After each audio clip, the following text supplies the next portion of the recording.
And we're rolling. Cheers, bro. Right into it. Why not? Some people ask why. Why not? Why not? All the way back to the roots. Why hate, you know?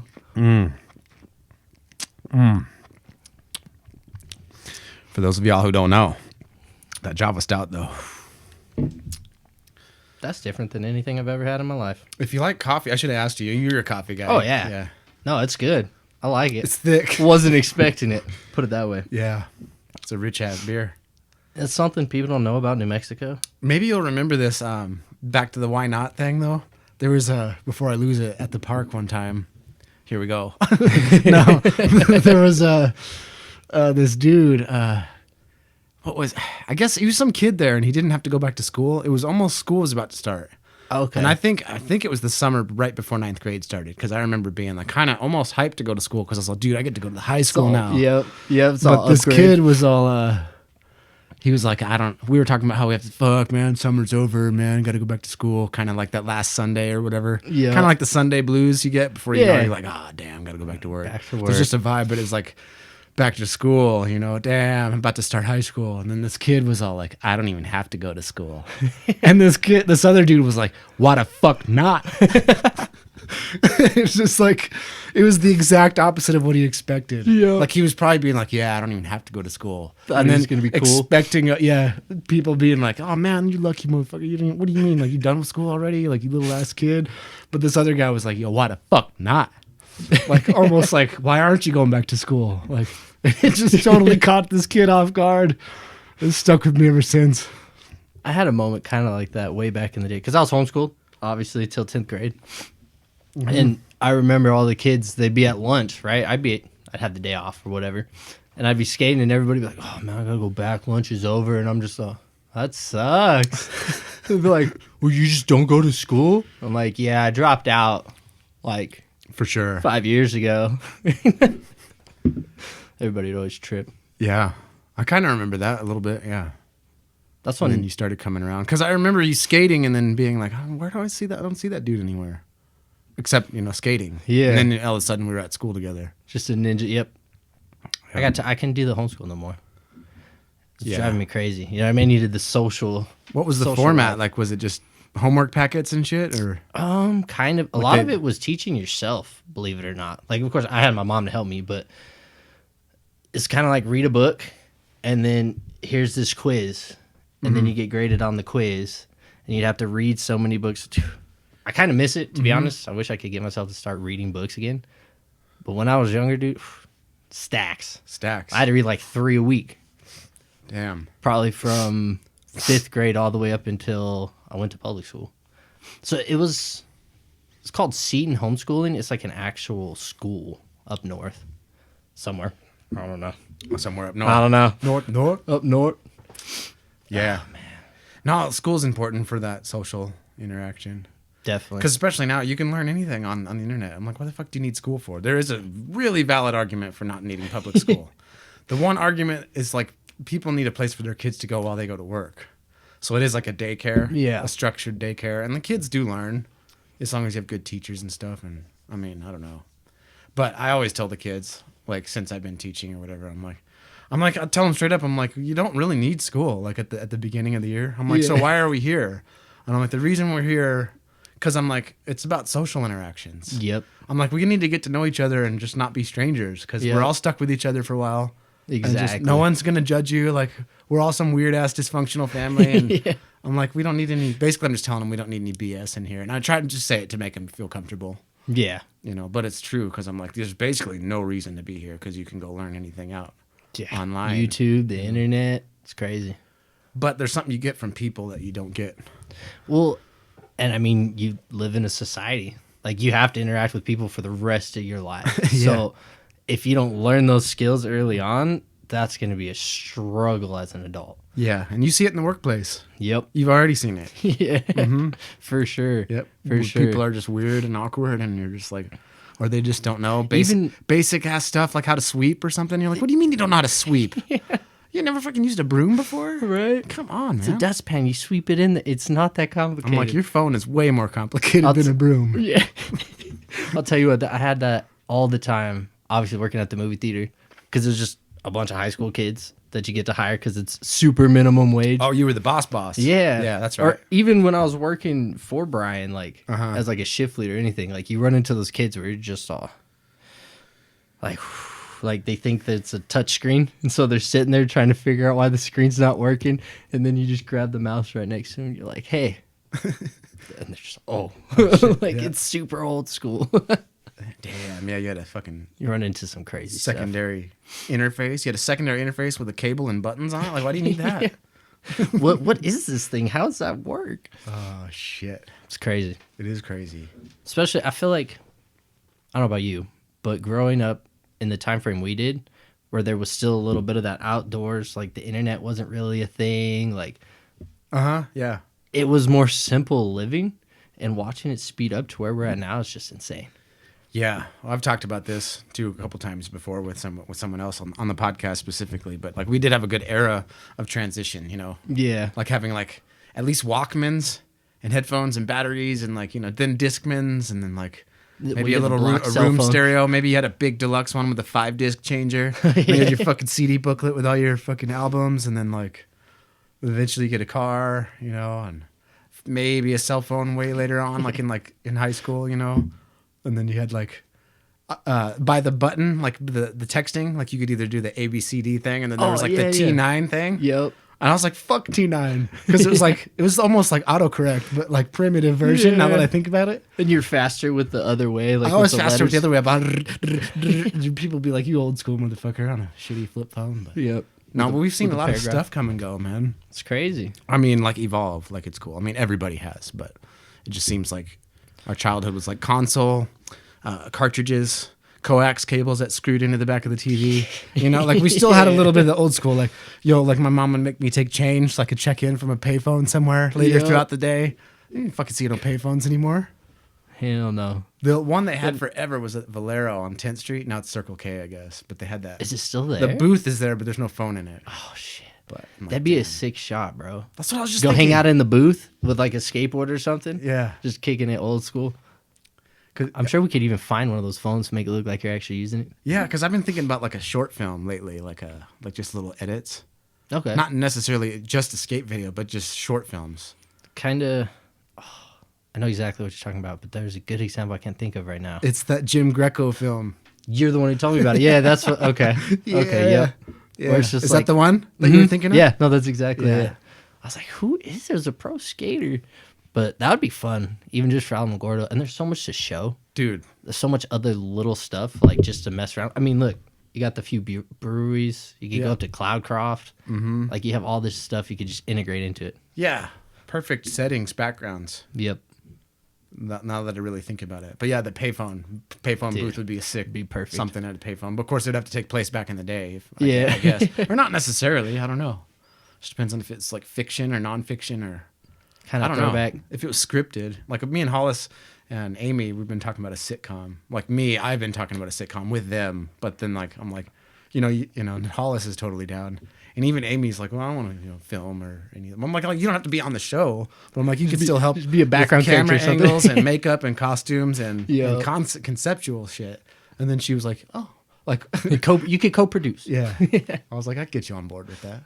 But a That'd be fun. sitcom would be cool. Classic though, with the laugh audience, or like you Oh, say something. yeah. You got the backtrack. Yeah, the backtrack. Yeah, But instead of it being like a crowd of people, just set up all the homies, like all of them, and record each and everyone's laugh and then compile it into one. that'd be sick. And then put that as the backtrack. I could just pull all the good laughs from the podcast. I already Yeah, have all the exactly, audio yeah. files. You don't have to do no extra work. That'd be sick. Pull it out.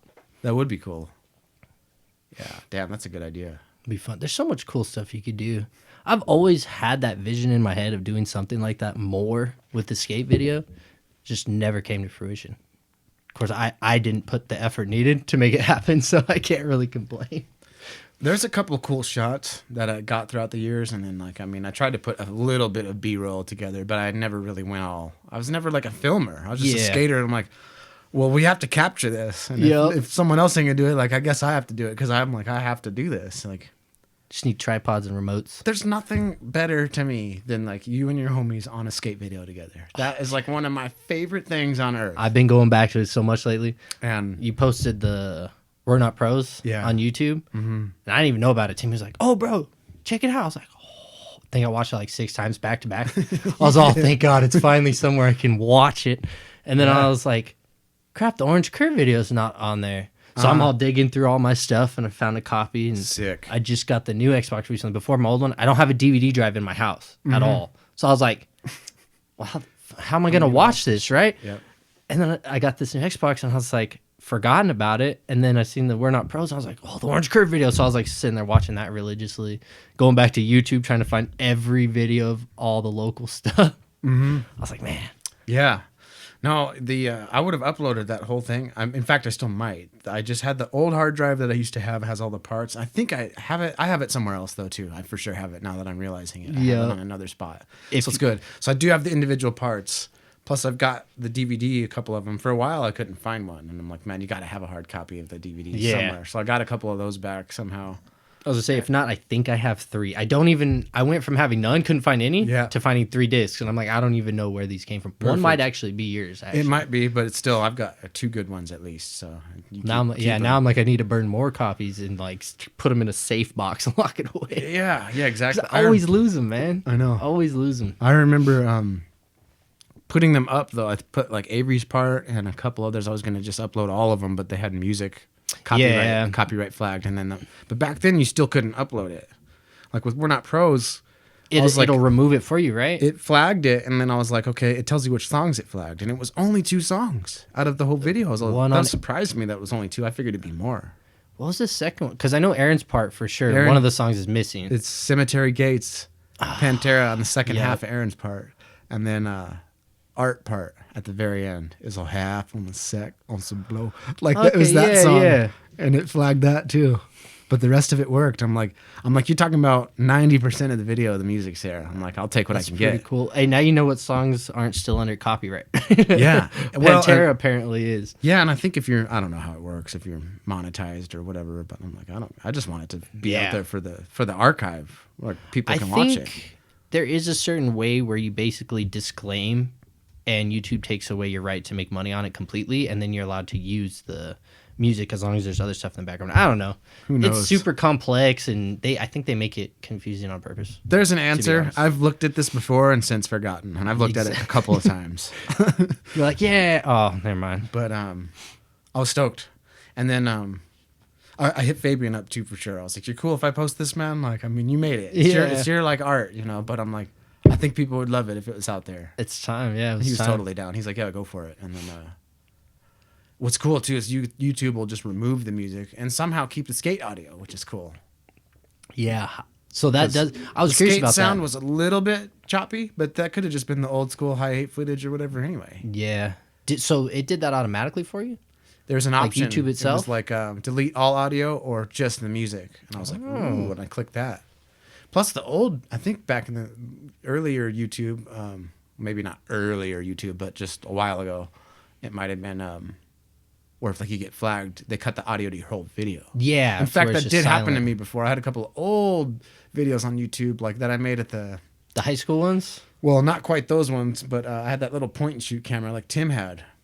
Tim had a point and shoot camera, and then so I was like, I need to get one of those. I was like, you can do video with that. I looked at his clips. I was like, damn, that shit looks clean. Yeah. I was like, so I went and bought a little Sony point and shoot, like a picture camera. Yeah, bro. But it has a movie mode. We filmed, I think, and we filmed a lot of that epic skate video on that shit. Yeah, we had filmed an entire, and it ended up getting lost. Unfortunately, I have no idea if that could ever be recovered. But Tim had made like 3.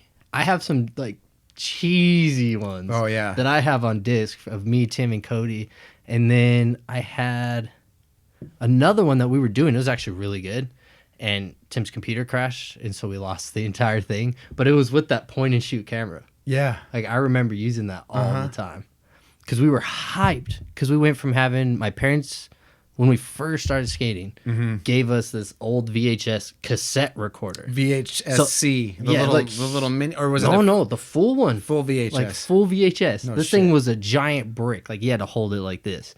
And so we couldn't even do anything. This is like when we're learning pop shove-its and kick flips, skating in his backyard. Ollie over a crack. Yeah, Ollie over a garden hose. So we went from that to one of the smaller Point and shoots. Yeah. Well, it was one of the smaller tapes. Oh, the VHS-C. Or that high sounds A. right. One of those. I want to say the C. This Because one's a those high ones A. are thin, right? Yeah, these ones are thin. Okay, so it was the thicker one. And I had one of those for a while, and the quality was so much better. And it's just like over time, we kept getting better and better and better stuff. Until that point and shoot. That was like the epitome. Until everything, we all went different ways and everything happened. But that was the epitome of filming all the skateboarding was that point and shoot. Because it's like HD, basically. It's like 720 quality. It's like the best thing you'd ever seen in your life. Yeah, I know. And it's so easy. You just plug it into your computer. You Yep. just plug it in and you pull the files off, and there you go.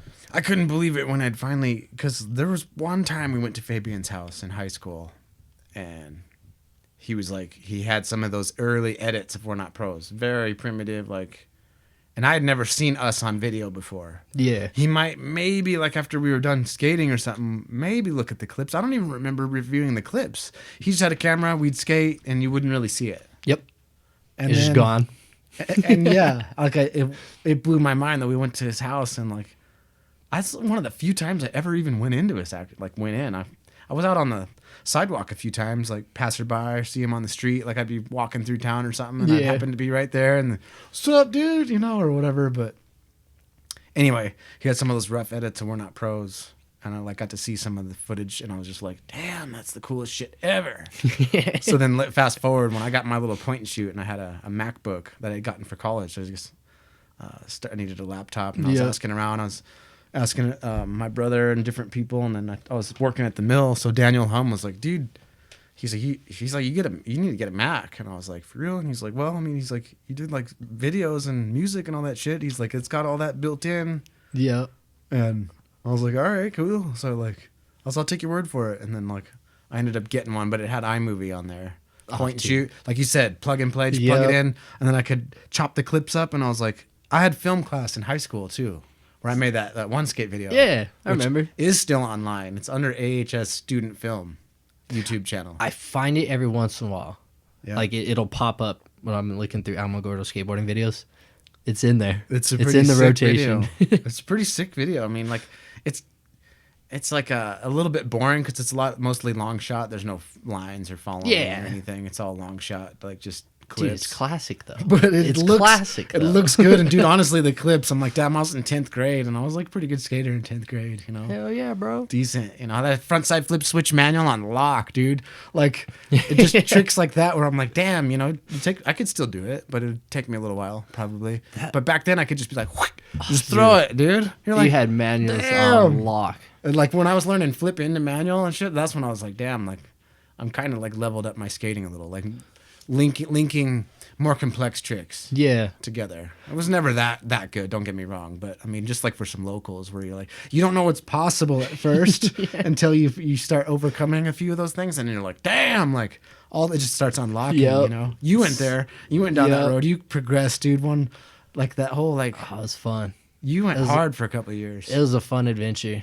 You know what's funny is it was influenced by all the skaters at the park. Like, of course, I loved skateboarding, and it was my escape, and it was fun, and it was dangerous, and it was hardcore, and I don't know, it just gave me a feeling that literally nothing else had ever given me. And then I was homeschooled, right? I didn't go to public school.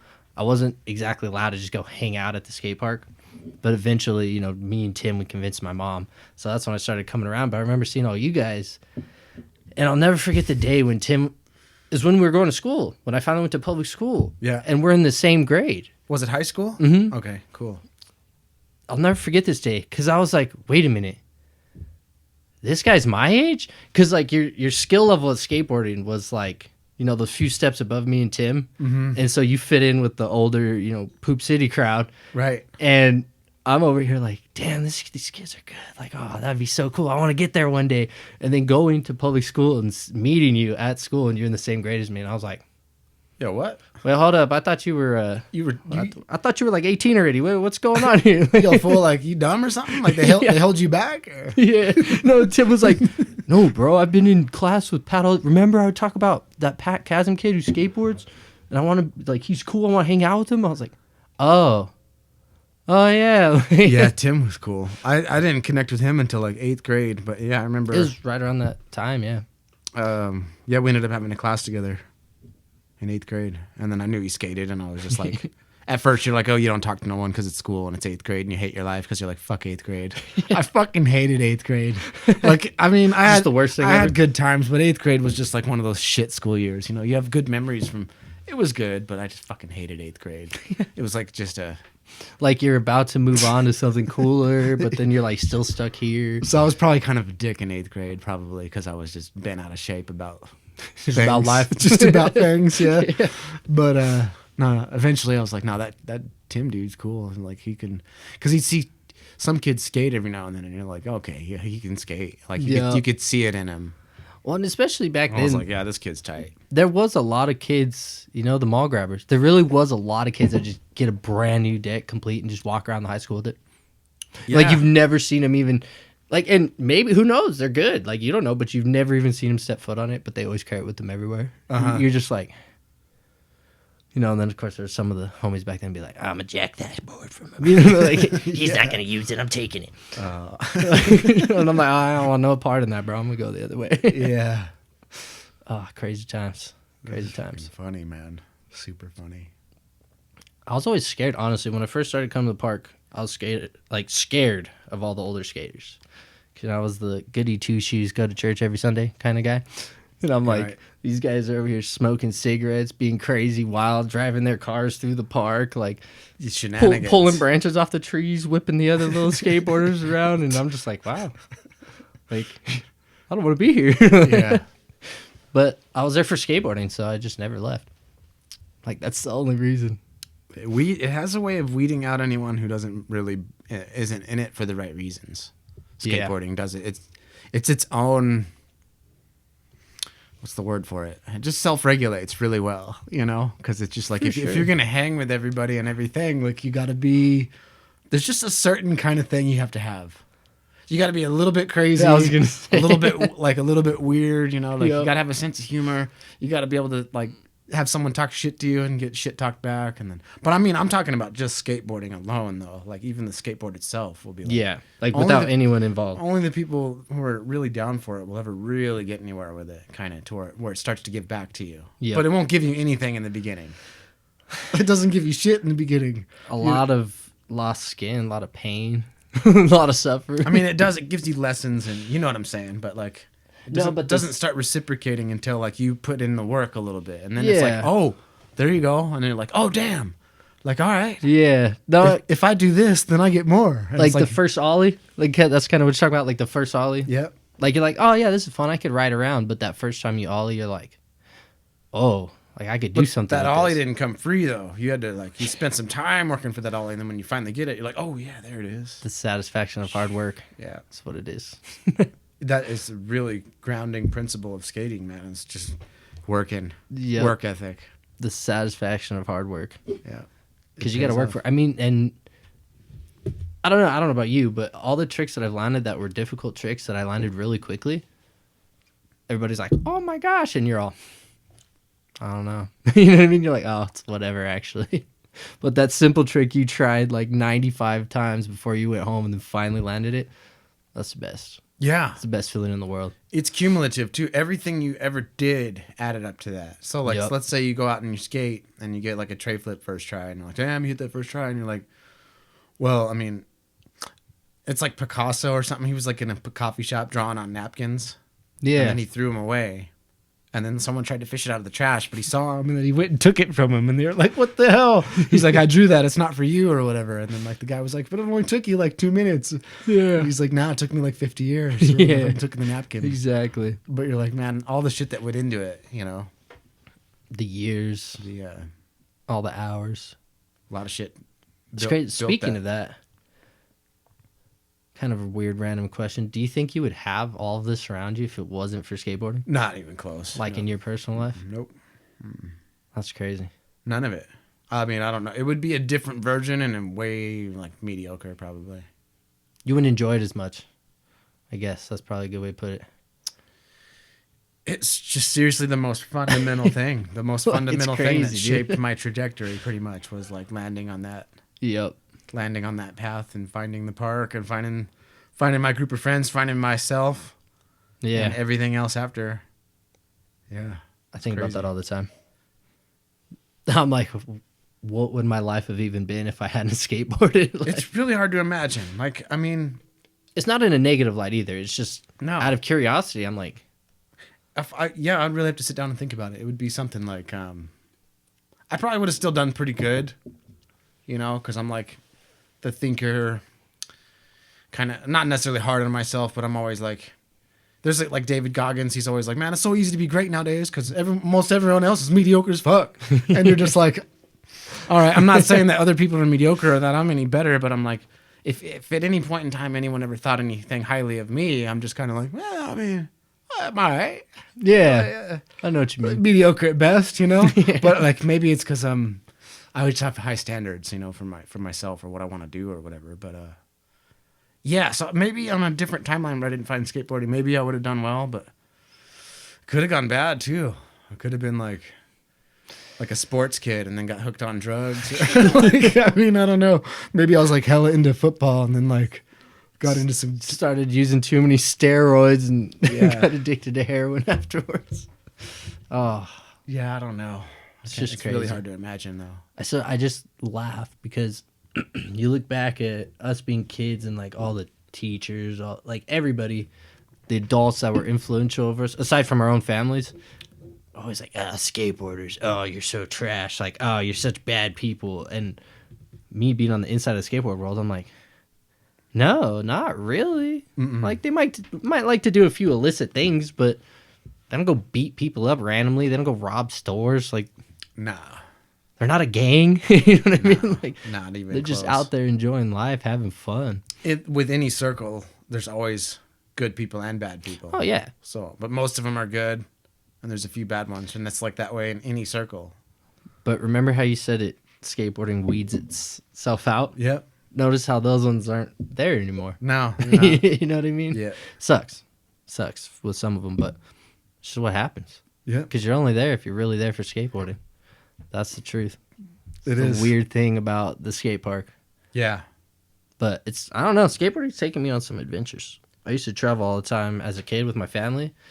And, like as a kid, you're going places you don't know, and you're just like, I'm scared. Like, I'm not going to know anybody. Like, I don't know who to talk to. I'm just going to be all alone Yeah. for like 3 weeks. Yep.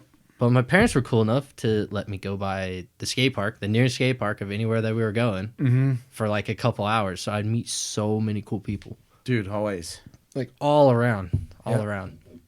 My favorite thing that I remember from all this is every skate park I went to, everyone's, oh, where you from? Where you from? Oh, yeah, just a little town in New Mexico. And they're like, oh, how long you been in America? I'm like, no, bro. We're in Colorado. There's New Mexico is right below you. Yeah. But It's the giant state between Arizona and Texas, a giant fucking state. It's there, I it's the swear. fifth largest one in the union, and it's been here for over 100 years. Just saying. It's down there, man. I promise. They got good food, good alcohol. Bugs Bunny, left turn at Albuquerque, all that shit. Like, what'd you think I was talking about? Dude, it's funnier now because New Mexico's, it's really grown its way into the larger culture of, I would say, even social media and like the United States in general. I don't know why. I mean, you got White Sands, of course, Albuquerque, which is famous. It's always been in the film industry and shit. Yeah, but it's, it's always for the bad stuff. Manhattan Project, the military base. Yeah. It's like all this other stuff that it's like Like, the book burning. Low test scores, lowest average public education, worst public education in the country other than like Louisiana or Alabama or something, You're like, damn, we're 49th in education, You're just all sad all day. A lot of shit goes in behind that, like demographics and, populations and numbers Oh, and yeah. statistics. And you're like, it doesn't necessarily make New Mexico a bad place. No. Or anywhere else. It's just numbers, man. Like, numbers can really fuck with your brain. Yep. Yeah, really. Especially if it's being used to push a certain message, because you're like, oh, the numbers are there. Yeah, I believe it. You know what I mean? Exactly. But And it might be per capita, but you're like, our population is way less than just like New York City. Like, New York City has like 16 million people or something. Or that's not even comparable, but it's just, a lot. Just somewhere else, like even, goddamn, like even like, say LA, I think it's like 8 million. Jesus. Between 8 and 12 million people in Los Angeles alone. So when you add that large of a number, of course, Like, there's I going think to be a bigger it's like population. between 2 and 3 million in New Mexico, like the whole state. Yeah, exactly. And that's just all in LA. We could all fit into LA and just be comfortable. Have plenty of room. Yeah. Well, I got like 10 houses. Why? Nobody wanted them. That place is crazy. We got to go to SF though, man. Again, I want to go back. I've been seeing a lot of footage with the pros. it's so good. Skating the hills, doing giant gaps. It's just so iconic. I got to go to Barcelona though, man. Damn. I got to get out there once. Good old Spain. I just need to research it. I need to spend like a year researching it and learning a bunch of like Spanish. And then just that way when I go over there, I could learn. So I know some key phrases and how to get around, Yeah. but I also know all the spots and the maps and everything. Yep. Because you just don't want to go there like not knowing what you're doing because you're not going to maximize your trip. If you have like all the spots down and you know exactly where to go, you wouldn't even have to learn too much Spanish. I guarantee you could roll up, find some skateboarders that know English, and just start rolling around with them. Yep. You know what I mean? Like, link up with some skaters. That's how it always works. That's what I need to do even beforehand. Like I need to make like some like an online crew, like hit a skate shop up or like I don't know, be sick. Instagram. I just wish I could have all you guys. That'd be sick. Oh, dude. It's just the logistics of it all. Everyone's with their lives and their kids and their jobs and their And then you need their the routines money. and then the money and then like even if you have the money, you're like I can't leave work because when you're not working, it's money you're not making. Yeah, and 'cause then, yep. time is money. You're like I don't even have the time if I even. Yep. Yeah, I got the money. I It's just don't have the crazy. time. Whatever. Could be that. Just never know. To get to Europe, I'm like it's hard enough to get everyone together to fucking skate on a Saturday here or something now. And do you, Shit. I think you'd have to have. Are they still doing the whole vaccine thing too? Oh my god, I don't Like know. to get to Europe, I think so. Depending on where you go. I know you can fly around here in the U.S., but probably. even then, you'd have to get everybody on board with that. Oh, well, fuck. That's where I draw the line. I'd be like, fuck Spain then. I guess I'm never skating there. Fuck that. I'll just, fuck it. Let me just turn on the Xbox. I'll skate it on skate. You telling me what I have to fucking do with my health, bitch. I'm responsible for my own health. Fuck you. Whether you're for it or against it, it's principle. Yeah, exactly. It's like someone being like, if you're going to take this flight, you're going to eat some cat food. So here's some spoonful of some cold, wet cat food. And you're like, fuck you, bitch. Like, I'm not eating that. Like, it's not up for you to decide what I consume. Yep. You know? That would be a weird sight, not to distract from the whole vaccine thing. But imagine, like, In some alternate universe, Yeah. that's the version of health. Where they're like, you need here's to do this wet this. dog food. If you don't eat this, we can't let you on the plane. It might as well be that because it's principle. It doesn't matter what it is. Yeah. Don't fucking tell me I have to ingest something. You know what I mean? I'll decide what I put in my body, motherfucker. I've felt that way my whole life. I mean, if anyone doesn't support that, I'm sorry, but that's just, That is what I it don't have is. to go down the rabbit hole or nothing. So, oops, brought up the wrong thing. I was like, this is just I'm a the real- one who's all intense about it. Normally, I'm like middle of Oh, the road. trust but with me. that one, I'm like, no. Trust Line in me, the sand, motherfucker. I have a lot to say about that, but we'll be here for the rest of the night talking about just that. So Yeah. that was just weird. I mean, we could talk about that though. Like, let's bring up how fucking weird. I mean, if anything else, just how fucking weird everything's been for the last 3 years. Like, it feels like a dream to me. It feels like I just went to bed one night, like November 2019, and then I just woke up to this world. Like, A lot has changed. everything's different now, and it's just like, Everything's different. what the hell happened?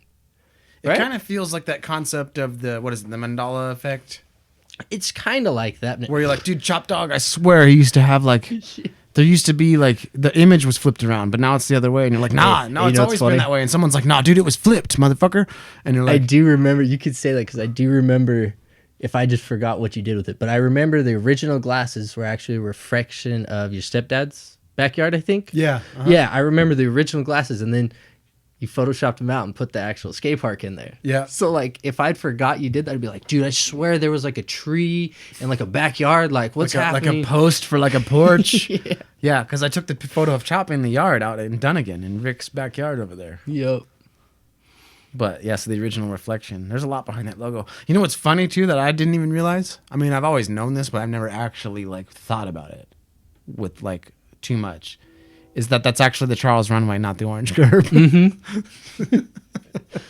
The curb. Nobody needs to know that. The curb in the photo of Chop's glasses is actually the Charles Runway, not the orange curb. Because it had a better angle of facing the dome, And it was just one of the best photos I had. Buy that point and shoot camera, by the way. That's why I have all those cool ass photos. One time I was going around the park just taking cool photos and shit. Dude, how crazy is that? And it's crazy now because, like, my phone can record, like, the most amazing 4K footage. Even has a fisheye adaptation built into it. Yeah.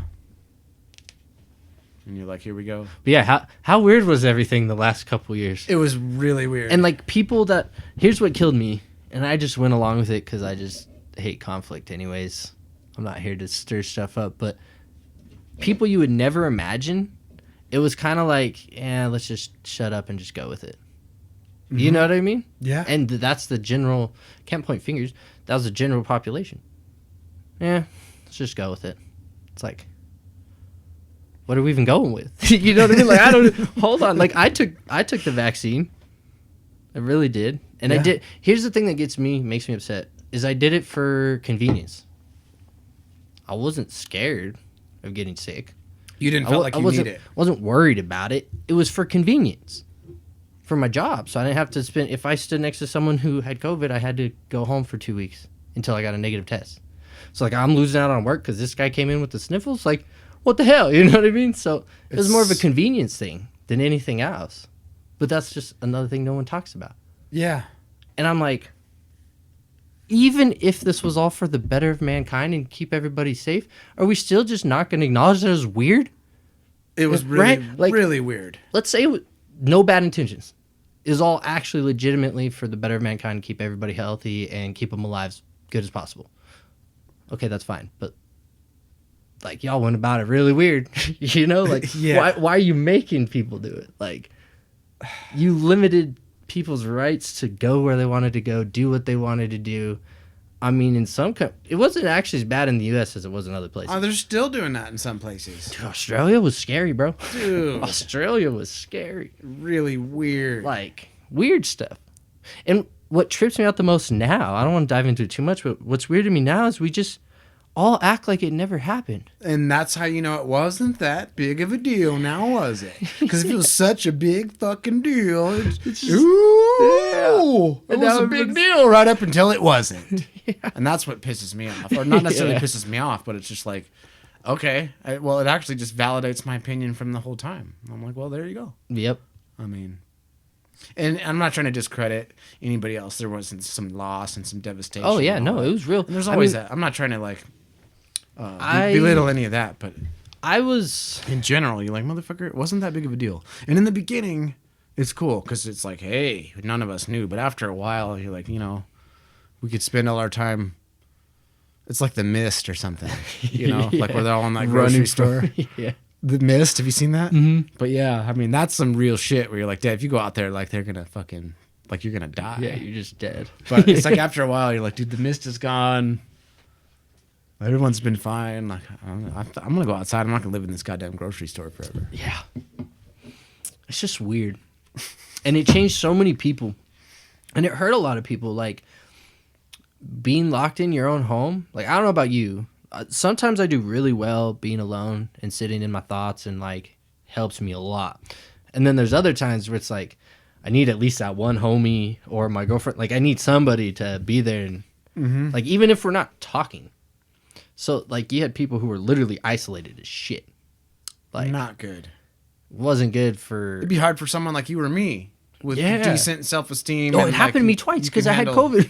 You can handle yourself, but... I locked myself down. Some people can't. Some people are do really bad when they're alone, completely alone. Yep. Which is not good. No. And then you forced everyone to do that. Yeah, and that's the thing is, like, we didn't... That's what made it so weird to me. It was just an instant jump, right? Like, we didn't think about any other consequences. And there was so much other stuff wrapped into it that you're just like, what is even happening, right? Like, you're just sitting back. Like, a person like me, I've always been into conspiracies. I've always loved jumping into that stuff. And, like, it's not like I believe every single one of them, but it's just fun. Yeah. It's fun to talk about it, right? It's fun to theorize. Mm-hmm. But what scares me, a lot of mine that I used to talk about in 2009 have literally all come true. Everybody used to think me and DJ Hogan were crazy because we're like, dude, the government's watching you, bro. Oh, you guys are dumb. You're paranoid. No, like, they could see everything. Oh, you're dumb. And then you got guys like Edward Snowden, who's like a legit dude, comes out and is like, hey, they were watching all you guys. It's like, yeah. oops. You know what I mean? Like, Damn, that's crazy. Uh-huh. But I forgot where I was going with it. How weird it is, the sudden jump. And just, Oh, yeah. So a person like me who's always into conspiracies, it's like you see this happening right in front of you. And you're trying to take in as much information from both sides as you can. You're trying to listen to everything. And what was weird about this is you had perfect division. You had one side that's against the vaccines, against everything, and it's like, blaming you-know-who and this and that and this and that. And it's just like, okay, you got this side. And then on the other side, it's like the exact opposite. There's almost, even the people I like to listen to, podcasters, sinners, whatever, the people I like to listen to, even them, it's like, there's no middle ground. Why can't we just look at the whole picture? Why are you making me look at this side or this side? Why does it have to be extreme? Yeah. Right? Like, if this is a huge deal, we can't be, like, splitting apart like this, right? Like, if this is an actual thing that could just wipe out humanity in a week, maybe we shouldn't be dividing ourselves. You know what I mean? Like, what's going on here? So there was instant division. And then they started shutting down. Like, it was so conflicting. Like, you shut down small businesses, but giant-ass Walmart gets to stay open. Yeah. And then Walmart gets rid of their 24 hours because COVID rules, which actually compacted more people in together, because people like me who like to go to Walmart at 2 fucking o'clock in the morning instead of dealing with crowds. Well, I can't do that anymore, right? Nope. Because you shut it down because it's safer for COVID. It's like, what? Wouldn't you want to have 24/7 so that way you could spread out the number of people? Yeah. And then people don't feel like they have to go at the same time, and you got larger crowds. None of it made sense. Here's what you're totally 100%, None of it made sense. 100% right.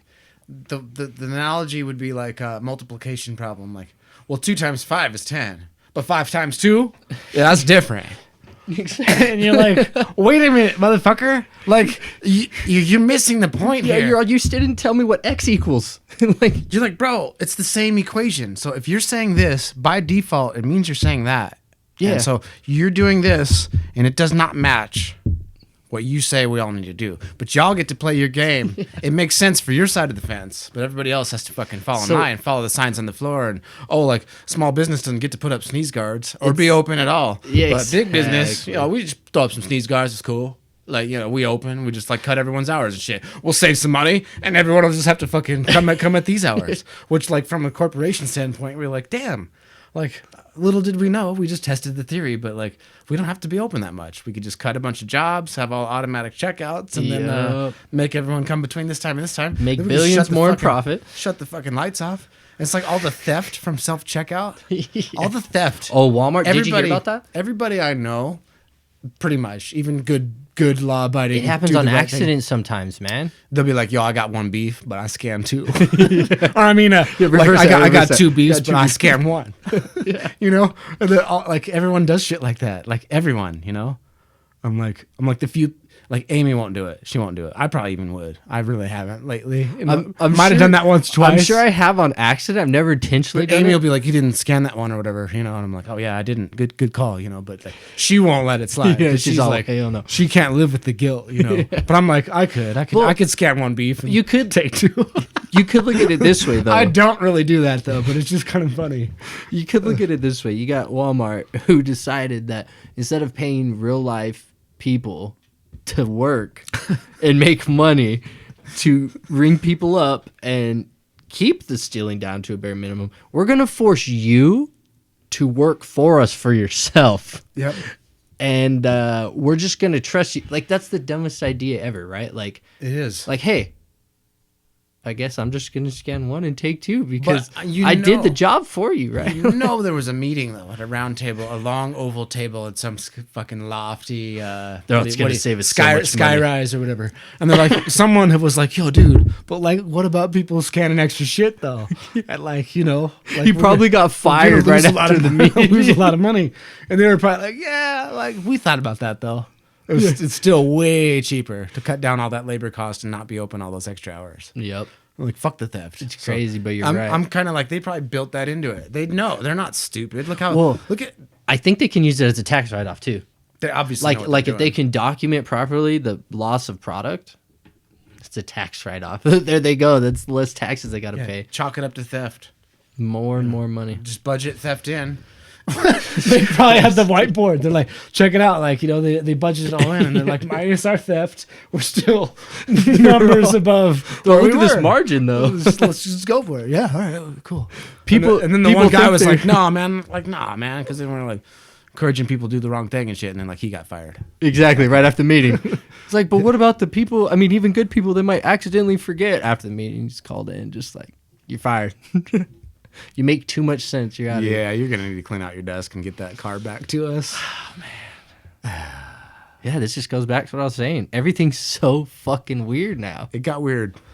It And makes then me. There's days where it literally feels weird to just go outside And they and just pep- be a normal person. Peppered in all that other shit, all the riots and the election and all the other stupid ass shit. Where you're like, There's times like I followed that so heavily. it was a perfect storm of just goofiness.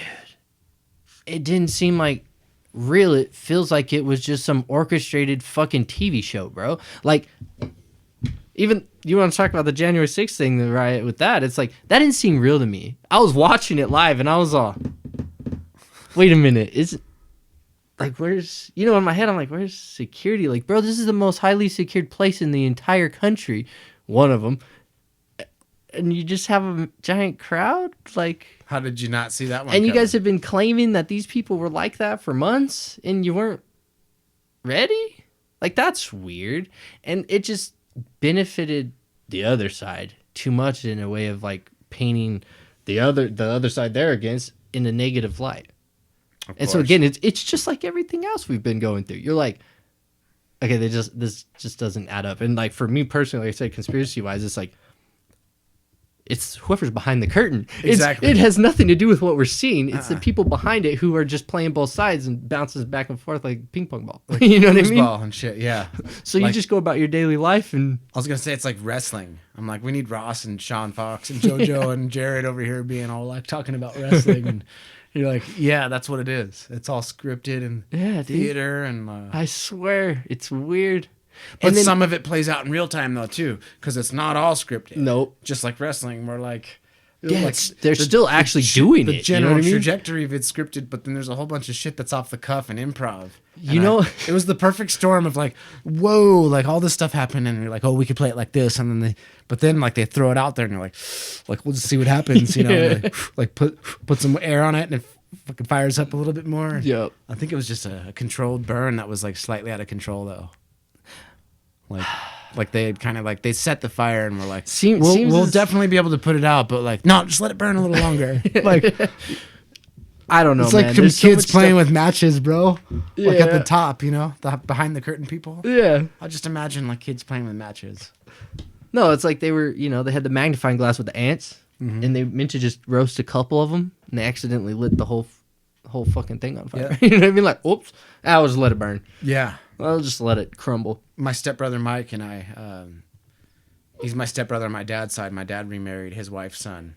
He's same age, like 6 months apart. Super tight. I was a summer kid, so I'd always go to Arizona for the summer and skate. We met him, right, on the Y Hate tour? Yeah, We stopped in Tucson, and he came over and brought us some bud. yeah, you did meet him. Yeah, he's cool as shit. You're yeah. one of the few people that I know, probably, that have told about him that actually met him. Yeah, sick. Forgot about that. I was like, wait, that sounds familiar. Yeah.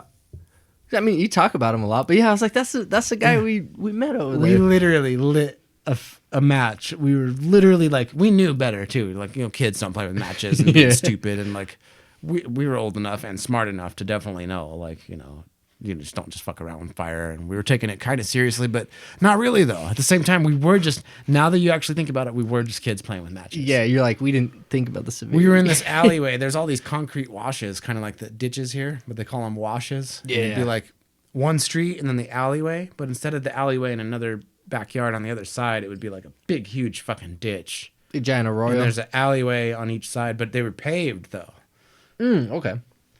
Lots of skateboarding in them ditches, man. Like Hell and yeah. some of it was dirty. They're washes, gutters, so rocks and weeds and shit. But some of them are real smooth. You can skate. But we're like out in the wash, like Yeah. skating and mobbing Just around, messing around. in the alleyway. And we were literally like, we had some matches and we were like fucking just lighting some weeds on fire, like, just randomly. And it was my dumb ass. I was like, no, just let it go a little longer or whatever. And the damn thing just, this fence, we were next to this guy's backyard, like his alleyway to the Yeah. wash. There's like all these side alleyways that connect to the main one, and then but we it was like a corner house, and he had this. I guess his fence was just flammable. It was a chain link fence, but it was wrapped. You know how you can make a chain link fence where you can't see through It's it? got the plastic. It's like a plastic wrap through it or something. Yeah, it's I know it's yep. weaved through the chain link. Oh, okay. But it probably should be made out of sheet metal or something. But Most of ours here in Alamogordo, that's how they are. But I know what you're talking about. I don't know what this dude's It's like a reed. Fence was made of, but it was flammable as fuck, dude. And like the weeds caught fire, and then it caught to this dude's fence, and then we were just like, oh, it just got out of control fast, and then like we just ran out of there.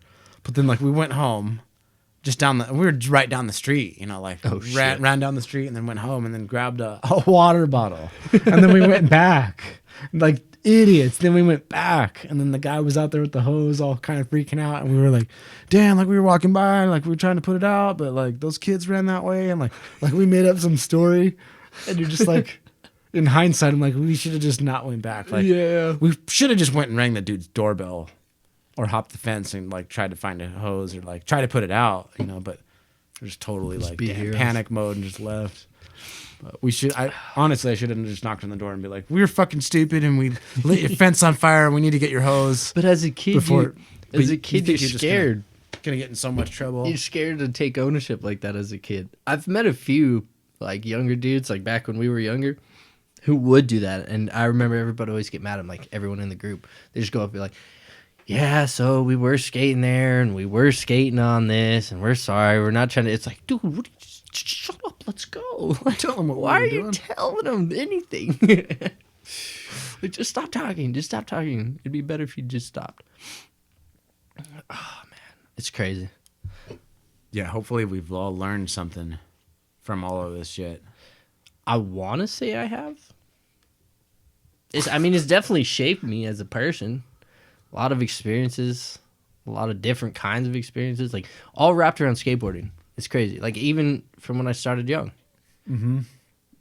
The only friend that I had that wasn't directly related to skateboarding basically was Tim Coles. You know what I mean? 'Cause I don't fully remember exactly how. Because you guys met before skateboarding. Yeah, he shot me in the ass with a slingshot while I was hanging out outside in the alleyway, and we became friends afterwards. You think I would have wanted to beat him up instead, but Yeah. I was like, "Oh, I'm sorry, I didn't mean to do that." A lot of friendships start that way, where there's some awkward tension or something that happens, Dude, and then you end up becoming friends.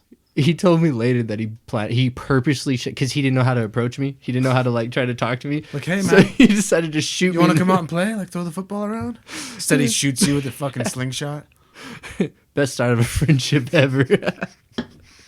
But I don't fully remember how it happened.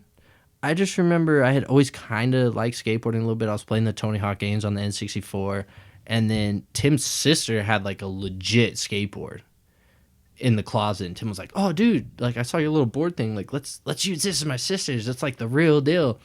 And I remember starting to skateboard there, and then the above ground pools, like how they have siding. Mm-hmm. The Coles, they always had one in their backyard, but they had an old one, and Tim's dad, he just had it rolled up, and we'd unroll it. It was like kind of a hard plastic, and we would skate on it in the grass. So like if we ate shit, it was just like you just hit the ground. You know what I mean? Yeah. And I remember it started there in that camcorder I was talking about earlier. Tim might still have it. I don't know. But there was a VHS of us learning like pop shove-its and kickflips in that thing. We'd like make jumps. But it escalated from that to like meeting all kinds of amazing people throughout my entire life. Like it's basically always been because of skateboarding. Like every individual that's still in my life is basically connected to skateboarding. Kind of like a family tree map, if you trace it all the way back. Like a bloodline. Yeah. Washington Park. Oh, exactly. Washington Park bloodline. It would go all the way back. Even in Italy. This is a crazy one. So, I went to Italy after graduation. I was on my graduation present. Got to stay with my brother-in-law and my sister for 3 months. And I don't know Italian, right? And they were in Aviano Air Base is where he was stationed. Mm-hmm. But we lived in this little tiny town.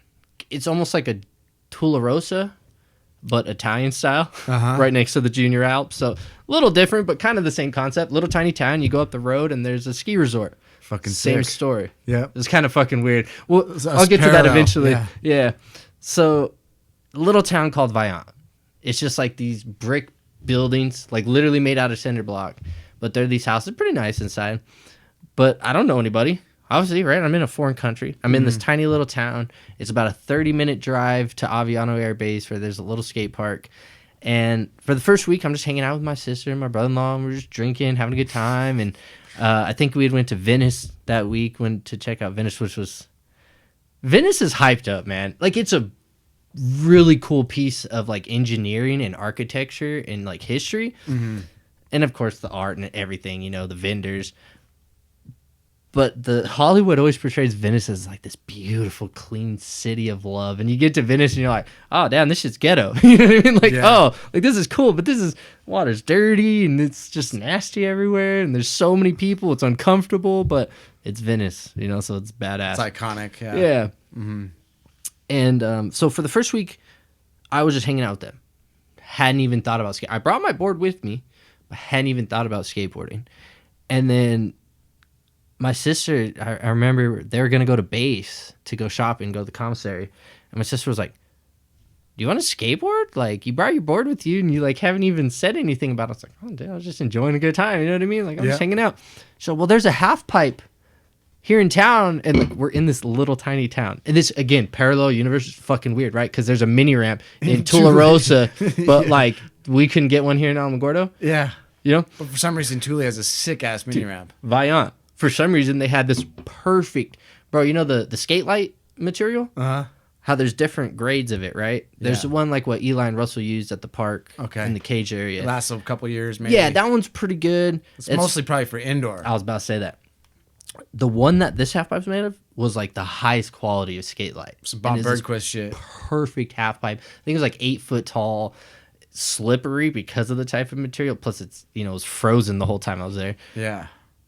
But there's just this perfect. I was like, what do you mean there's a half pipe in town? They're like, yeah, we'll drop you off at it, and then we'll go, and then here's the key. You know, like you can get back in the house if you want, if you remember the way to get back. And I'm like, yeah, fuck it, whatever. You know what I mean? Let me go check out this half go. pipe. Like, Yeah. that's fucking weird.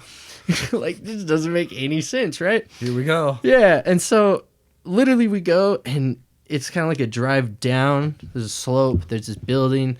There's a beautiful soccer field with like this old school like brick stadium, like concrete stadium over to the left. And sure enough, there's just this 8 foot perfect fucking skate light half pipe just in the middle of some tiny little fucking town in Italy. I'm like, what are the chances of this, right? Like, what the hell? What the fuck? Yeah. So I'm like, okay, cool. This is crazy. So I'm chilling. I'm skating the half pipe, you know, filling it out. And I can't think of his name right now. It wasn't Tony, which he ended up being his friend. But this younger kid only spoke Italian. Like, he legit didn't speak any English. And he was trying to talk to me.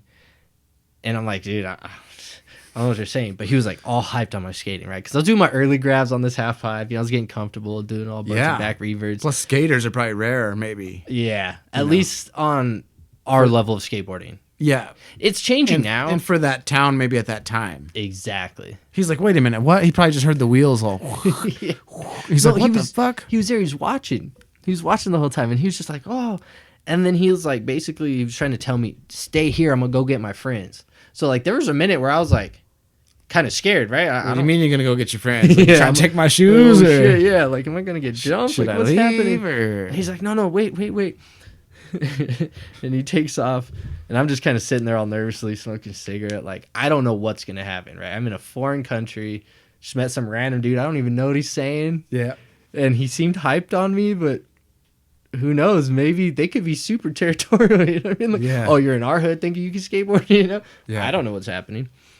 And I want to say 6 or 7. So this was intimidating too. There was like 6 or 7 of them mobbing. So remember that like hill you got to go down to get in there? They're just mobbing down that road. Just On 7 foot dudes. and skateboards? Yeah.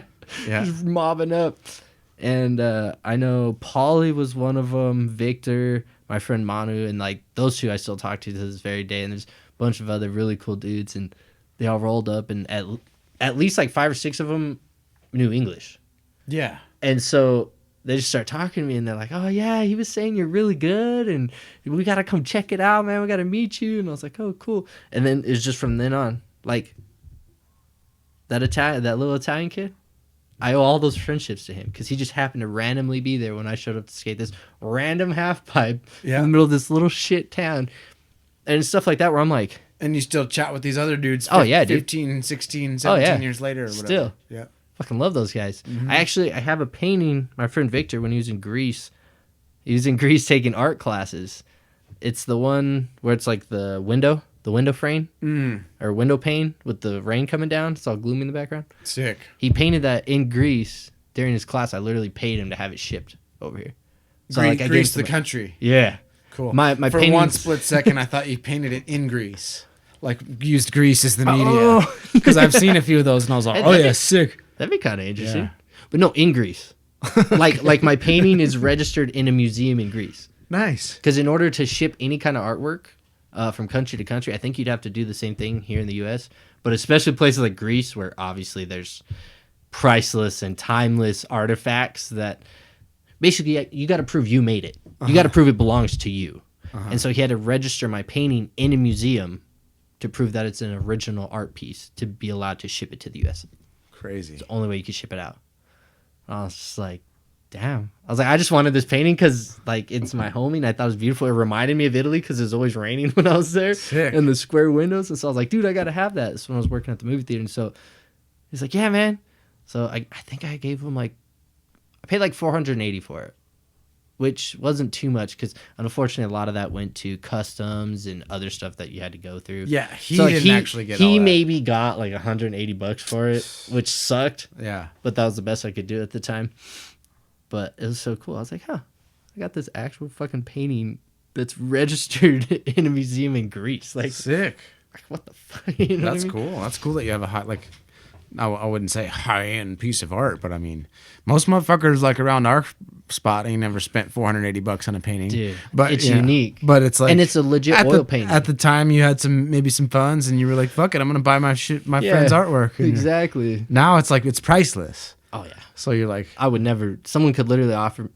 Okay, that might be excessive. If someone offered me $100,000 for it, maybe I'd offer. Maybe I'd be like, yeah, for sure. But to me, it has sentimental value. Obviously, you would still. There's always a number. There's always a number for almost anything. Yeah. Almost. But there's still those things where you're like, even that number though, even that number I know I would take, I would still be like, God damn it, fuck. Yeah. Like I have to get rid of this for that number. I have to because it's that number. Yeah, it's like. But I still am bitter about it because I don't want to get, that's how much it means to you. No, I get that. Yeah, because there's always a fucking number. Except even- for there's a few things where there's no number though. Oh, Couple things in life, but you're just like My girlfriend. Yeah. My family. take your my money and kids. shove it. Yeah. Yeah. Like, Girlfriends, family, pets, and Oh, yeah, pets. a couple of things where you're like, I could give you my. skateboarding too. You can never pay me. Okay, there might be a number, but nah, you couldn't pay me to quit skateboarding No, me either. unless no, like it just wouldn't work. It wouldn't Because be here's worth the thing. it. I could say I get paid $200,000 a year to just never skateboard again. It's like, okay, cool. You got all this money. You can live the best life. You can play all the video games you want. You build a beautiful, fancy home. Food's paid. Like, you don't have to work. The second you have that downtime, you're going to be like, what do I want to do? I want to skate.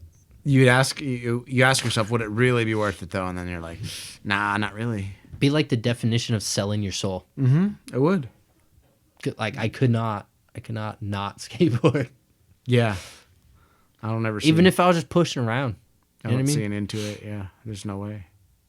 There's no fucking way. It's the only reason I had a life and experiences in my better half of my life. I know. Like, I know. Me too. It's crazy. And that's funny because it's not like we're just saying that. no. You're like, oh, I like skateboarding, and it's like a skateboarding podcast, kind of, sort of, but like we just want to talk about, like, but it really is meaningful, like to the Yeah. bone, to the core, because you're like, damn, I'd Even be though- a completely different person, I'd have a completely different life, I wouldn't be me. It'd be like trading your life away, and you're like, would Yeah. you do that? No, I mean, you can't do that. You can't trade your life away, so that you can't. Therefore, you can't trade It wouldn't- skateboarding. It wouldn't be You me, can't. man. It's your life. And too many too many good times, too many good experiences. You know what I mean? Too many happy memories from skateboarding. And it was always that thing that, like, even if you were beefing with that homie, when everybody's just skateboarding, it didn't fucking matter, dude. You know what I mean? Like, it's like, oh, well, we're mad about this. Well, who cares, bro? Like, come on, land that back lip. You know what I mean? Like, land the back lip. Like, come on, dude, you got it. Like, Yep. I'm not gonna be all.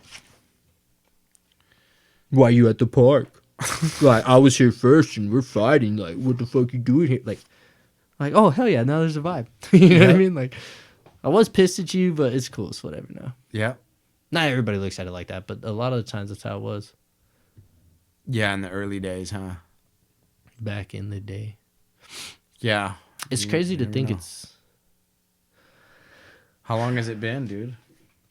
Well, I got my first Walmart legit board on my 11th birthday. Like, it was legit on my birthday, and I was in San Antonio at my sister's apartment. I remember it clearly. Which birthday? My 11th. 11th birthday. So I'll be, 32 this year? So is that like 21 years? Yeah. And that's like my official starting date is when my 11th birthday. I mean, like, I messed around on a board, hung out with Tim, we messed around, but I got this Walmart board, and I remember, like, being hella stoked and going out into the parking lot, just thinking, like, I was a superstar because I had a skateboard. Yep. And I was able to ollie, right? Like, I don't even know why. I just popped an ollie. I mean, you know. It's You like just kind of had it from day little one. baby one. Yeah. So I thought. See, I learned my lesson real quick. Yeah. Right? Because I ollied, and I'm like, oh, I can skate? Oh, I'm the shit. So I was ollieing over this little speed bump. Got a little too cocky, went faster, ollied, and just ate shit so hard. Scraped my shoulder, my elbow, and like my face a little bit. I go in and It's all had roughed up. to hear it from my mom, you know, like, see, I told you, why did I get you that thing? And I'm like, it's fine, Mom, it was fun. I'm gonna go back out there. I'm good. I just need some water. That was the first, real quick. That's when I realized, like, skateboarding's awesome, but it can be so unpredictable. Yep. You could be the top skateboarder in the world, and you're still gonna fall. It's just a matter of time. Mm-hmm. It could be on something you do 100 times a day, It's usually what it is. and that's the worst fall too. Yeah. Or the little pebble. Yep. I'm pretty sure people in this town probably think I was batshit crazy a few times because you're like skating down the sidewalks and like the tiniest little pebble just makes you eat shit so hard, and you get up and you're just slamming your board, just screaming at nothing, right? Like there's nothing even there. One of You're my- just yelling. One of my favorite moments was coming back from the White trip. Like, we get the last thing, we get back into Alamo at like 3 in the morning. Nobody fucking out there. You just roll down the window, the old crank window in the Corolla. There's nobody fucking out there. Just like, because dude, we literally went, was like 4,000 something miles, and like the second we left Alamogordo, you get to fucking Silver City. Well, there's people in Silver City because it's a nice mountain town. It's summertime, so like of course there's people around, right? And then you get to fucking Tucson. What's fucking Tucson, Arizona? Of course there's people everywhere. And then So there's just people progressively there. more and and then more. Phoenix, there's just millions of people. I mean, we were in Phoenix for like what, 5 hours while we slept. Oh And we man. got the fuck out of there because it was 100, if I remember correctly, 115 degrees. At And night. we pulled in at like 11 o'clock. So it was 115 degrees. And I remember you looking at me and asking me like, Matt, I know you said there's like some really dope parks here, but like, guys, do we want to try and skate here tomorrow? And I just remember looking at you and being like, fuck no, let's go to the fucking beach. And Ross was like, yeah, fuck this, let's go to the fucking beach. And James was like, yeah, I don't know what's going on. Germ, dude. The love it. wild card. Dude, such the wild card, man. He was the life of the party the whole time. He really For was. sure. He He really kept was. it so legit. He did. And honestly, like, for being, what, I think, was he 16 at the time? Dude, he was 15, I think. 15? Okay. Dude, most mature, like, Yeah, I was 20. I didn't have to worry about him once. I wasn't even 21 because that's how we got boned on that hotel. Yeah, that's why we had to stay in Oakland. Oakland, Detroit. Yeah. We were in Michigan. But yeah, so like everywhere we go, hundreds of people, right? Yep. Like everywhere. The whole trip. And then we get back into Alamogordo, and it's just not a soul in sight Nothing. anywhere. It was impactful. I was like, oh, yep, we're home for sure. That was a long trip, man. Novel experiences go a long way because That was the coolest shit ever. that trip in your mind lasts forever because it was so It's a novel experience you don't do every day.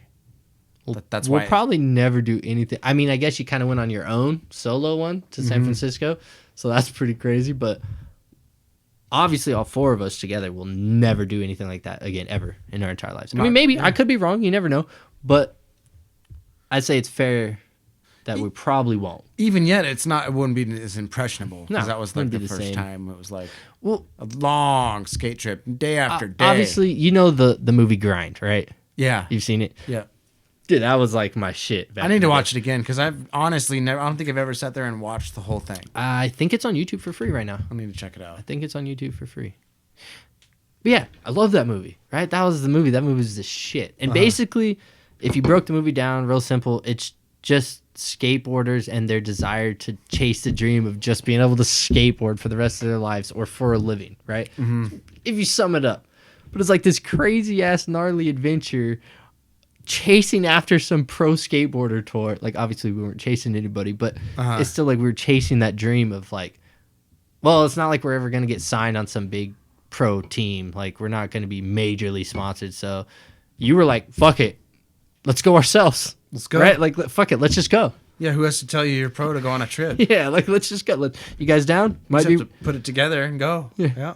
Just remember, it might be rough. Are you guys down? I'm like, I don't fucking care. Let's go. And of course, when I came back, my life changed forever because obviously I had my first kid. Not long after that. Dude, yeah. So that was like 2011. the perfect dream trip. To cap it off. Like the dream trip of all dream trips. Like, it was like that childhood, like, I'm going to make it. That was the epitome. Like, I made it. You know what I mean? Sick. Thanks to you planning all this, getting everything together. It was like I made that dream come true. I know. Like, man. okay, yeah, I wasn't sponsored by ES and Baker Skateboarding, you know what I mean? Yeah. But, like, I was with the homies. We're going on a crazy skate trip, sleeping on fucking hotel floors, like, sleeping on side of fucking highway outside of Los Angeles. Yeah, That's the sketchiest shit ever. Tent camping next to a freeway. Sleeping in a hotel in Oakland, waking up to 2 guys talking about murdering someone the night before, and Germ sitting there laughing because he thinks they're just messing around, and it's like, bro, hey, we're in Oakland. This isn't. They're not joking. They probably actually killed somebody. Yeah, like the body might even be in there right now. We don't know. Yeah. I mean, they were cool. I remember we came out there like, oh, what's up, homies? Like, they're chill. No, I did not feel scared by them at all, but it was still gnarly because, like, I'm all listening in on the door because Germ's like, oh shit, bro. And we're like, what's happening? So you never know how close you were to a certain thing.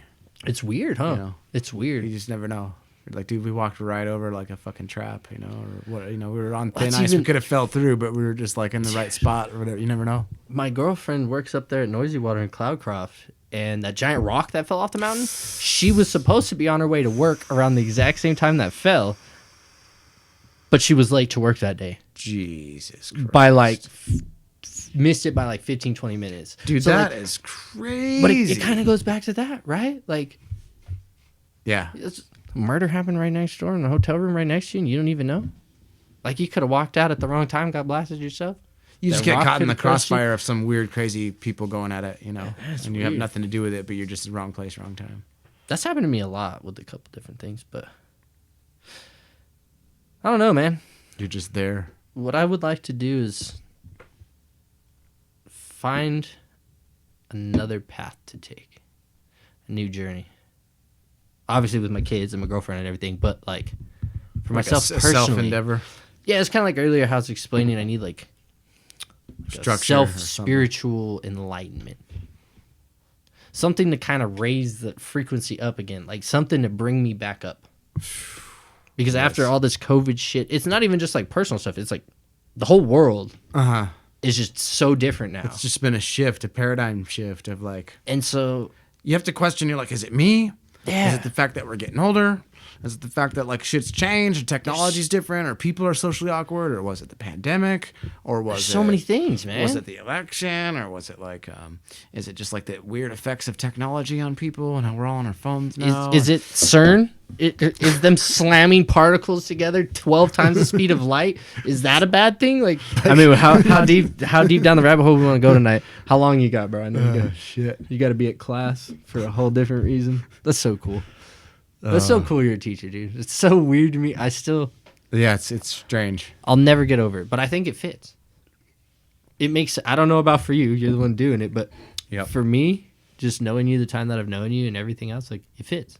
Cool. Like it seems like the right thing. Good. Yeah. And I've always saw you as a good person. Like literally since day one. Like, yeah, we're skateboarders. Yeah, we're a little, you know, Hoodlums and shit. Poop City, Turd Town, whatever. You know, like everybody's a little shitty sometimes. Yeah. But in the general thing, you're a good person. Thanks, man. And so like now that you're like teaching kids, like I'm sad Braden's in Portales now because like, damn, bro, you're gonna have to come back for high school. You got to take Pat's art class. You know what I mean? Yeah. Like, I have a kid that could literally go to this class. And it's like you're doing something productive. It's like you're actually giving back. Yeah. Like you're giving back. Like you have skills, knowledge, all these thoughts, ideas, and you're like actually giving it back to something. Yep. You know what I mean? I need to step it up, but yeah. Hey, bro, at least you're where you're at now. I mean, No, hearing that, yeah, and it just makes me want to be like, yeah, damn, I do need to step it up a little bit no, I feel you. I think it's a great because thing, it's though. a worthy position to do some good, you know. Yeah. Like, I mean, because you get caught up. I mean, I think it's just always just being a good person, being a human with them, just relate with them and just talk with them, give them the time of day, and just not always nag at them. There's a lot of juggling, but teaching art is so free that we can just do whatever. But, exactly. I mean, not just do whatever. You can't just do whatever, but I know what you there's mean. a lot of freedom within certain parameters, and as long as you like, you know, hey, if we take it seriously and. Showing But the not so effort. seriously. That's the thing too. It's like Well, art you can't Can't take take it too serious. seriously either. Unless that's your piece you're going for. You know what I mean? If you're trying to portray that serious emotion or like, you know what I mean? Yep. Okay, yeah, then you might have to think serious to get that to come out onto paper or your canvas or whatever you're doing. Yep. But art isn't, it's like skateboard. Skateboarding's a form of art, in my opinion. Mm-hmm. I mean, look at how many magazines, right? It's just like swimsuit models. It's the ultimate art. but to me. hardcore, you know, because like, you know, these swimsuit models, that you know, they just got to work on their diet, looking good, whatever, right? But skateboarders, you got to have a skill set. But like, there's all kinds of different magazines. There's big time, major, multi-million-dollar. There's so much art to it. There's art to the Thrasher. tricks, to the styles, Dude. to the fitness and the aesthetics, to the Nothing's the same. skateboard graphics themselves, the architecture, Perfect the example. tricks, the filming, the All of it, angles, the type of film, like the way it's edited, the music that went into So it, like There's like the- different sections, just it right? just Like goes there's on and different on. sections of art. Like it's not just the skateboarding alone. It's Because you got the just- videography, the photography, the architecture, like you said, spots, different spots, the type of trick, your own personal style. Yep. Skateboarding's so cool. It's so It's rad. like the so coolest shit out expansive. there, man. It's so cool. And like it's for everybody. It's for everybody. And also for nobody all at the same time. Like skateboarding itself rejects you. That's just the truth of the matter. It's just like those little pebbles, you know? Yep. Skateboarding rejects you. You think you got that board slide on lock? Well, for absolutely no reason at all, you're going to go to hit that later. You're going to slam and wish you were dead for about 3 hours. So I know you've landed it about 1 million times, so that's still going to happen. Like it rejects you. It reminds you that you're alive, basically. Like this is real life, dude. Like it's crazy. It's a very parallel explanation to just life and existence. You know? It shows you crazy. that anything's possible, but at the same time, there's still a certain level of consequence to it, right? Because even if you're landing the trick, that's still taking a toll on your body. Mm-hmm. It's like years and years and years later. Like, look at these pros that still skate, like Tony, Bob. They're in there taking ice baths just so they can move. Like, you know what I mean? Like, It's so rad intense. that all those guys are still getting it too. All of them. They're in shape. They're Jamie still Thomas killing and it, Jeff bro. Rowley and Andrew Reynolds and all the classics Bro. from like even back in the day where like they were the Tony staple. then. Alva. They're still the staple. I was just watching a video. It was on YouTube. It was about Tony Alva, and it was recent. It was like maybe last year, middle of last year. Mm-hmm. And it was Tony Alva. It was literally just a little documentary talking about him and how he's still that little superstar skateboarder. He's still just going into people's random backyards, just skating their empty pools. Yeah. And had clips of him actually doing I've it. seen that one. I think it's a Oh, little so- documentary. Yeah, that was a good one. That's so cool. That's one of the few pros that I actually got to meet. Mm-hmm. That was a weird experience. Skated the bowl with him. Didn't even know it. It's one of the most iconic skateboarders ever. Like probably, arguably the most iconic. Other, Jay Adams, Tony Alva, and a couple other guys. Who did I meet? Tony Hawk. So I got But to... there's some A-lister, Mark Gonzalez. Oh, bro. The Gons. You know. It'd be so cool to watch him skate in person. All those kinds of people. Who's your favorite skaters to watch nowadays? Like, is there anybody that you're like, damn? Everybody hates on him, and I kind of get it. But Nyjah fucking Houston, dude. I don't really care what anybody thinks about him because I've watched him since a little kid. I mean, he has an interesting backstory too. Like, Yeah. If you don't know about Nyjah, you should actually look into him and sure. learn what he went through. But dude, his skill set. Like Element was a huge brand that I loved. And he was like, what, 14 at the time? I think on the, I can never remember the name. It's like Elementality? Yeah. Mm-hmm. Well, both those, Elementality and This Is My Element. Mm-hmm.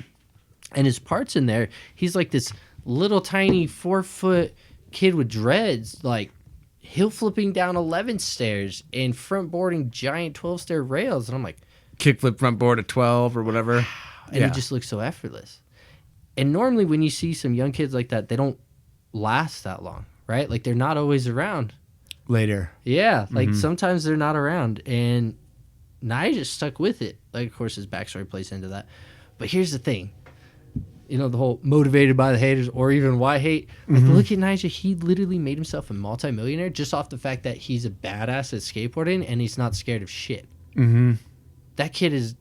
The proof is in the pudding. Dude, it was Just there the whole look time. at him. And just on that particular train of skateboarding, like skateboarding's it's like a wheel, you know, Yeah. and all the different spokes, and this guy's got this style and that one. And it's all part of the wheel, and they're all relevant. And they're all like it takes all the spokes on the wheel for it to be a damn wheel. Yeah. Like, otherwise it's just lopsided and it won't work. Exactly. But like he's him and he's in that certain camp where it's like big rails, gnarly ass shit. Tech. I don't know. He's almost the whole wheel, honestly. Dude, it's crazy. There's not much he can Have you do. seen, like, he'll randomly be skating a street league park? But he's He'll do the some crazy best. stuff. He's the best. Not necessarily the best because you can make the argument because there's best and all kinds. Like I said, on all those different. Yeah, spokes. you got different style, But- different techniques. He's definitely one of the best ever. You're talking about crazy level of skateboarding. Who?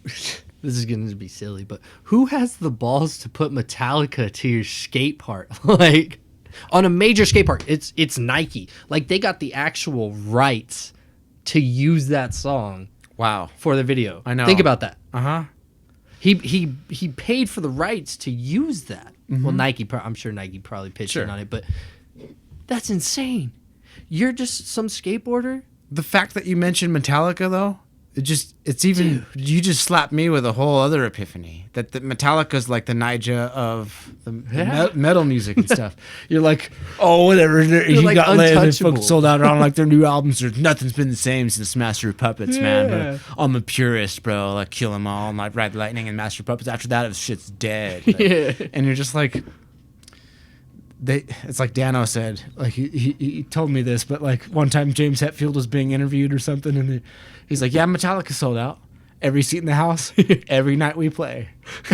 Just like, we didn't sell nothing but albums and tickets, bitch. Yeah. And like, like they might catch a little bit of hate, but back to Nyjah. He's like the Metallica of skateboarding. Well, because the same He's thing. like next level. He cut his hair. He changed his clothing style, and it's off the norm, and it looks preppy, and Just real like Metallica. sporty. They just cut their hair off and Exactly. changed their style. Exactly. But it's like, what are you gonna say to that, bro? He's still the shit. Still I haven't Metallica. seen you kickflip Still Nyjah Houston. back front nose blunt down a 15-stair rail. I haven't seen you do that. Like, what are you gonna say? He eats that shit for breakfast, bro. Dude, he has so many Nikes in his house, he could fucking put shoes on everybody's feet we know. Like, he's Dude. made it.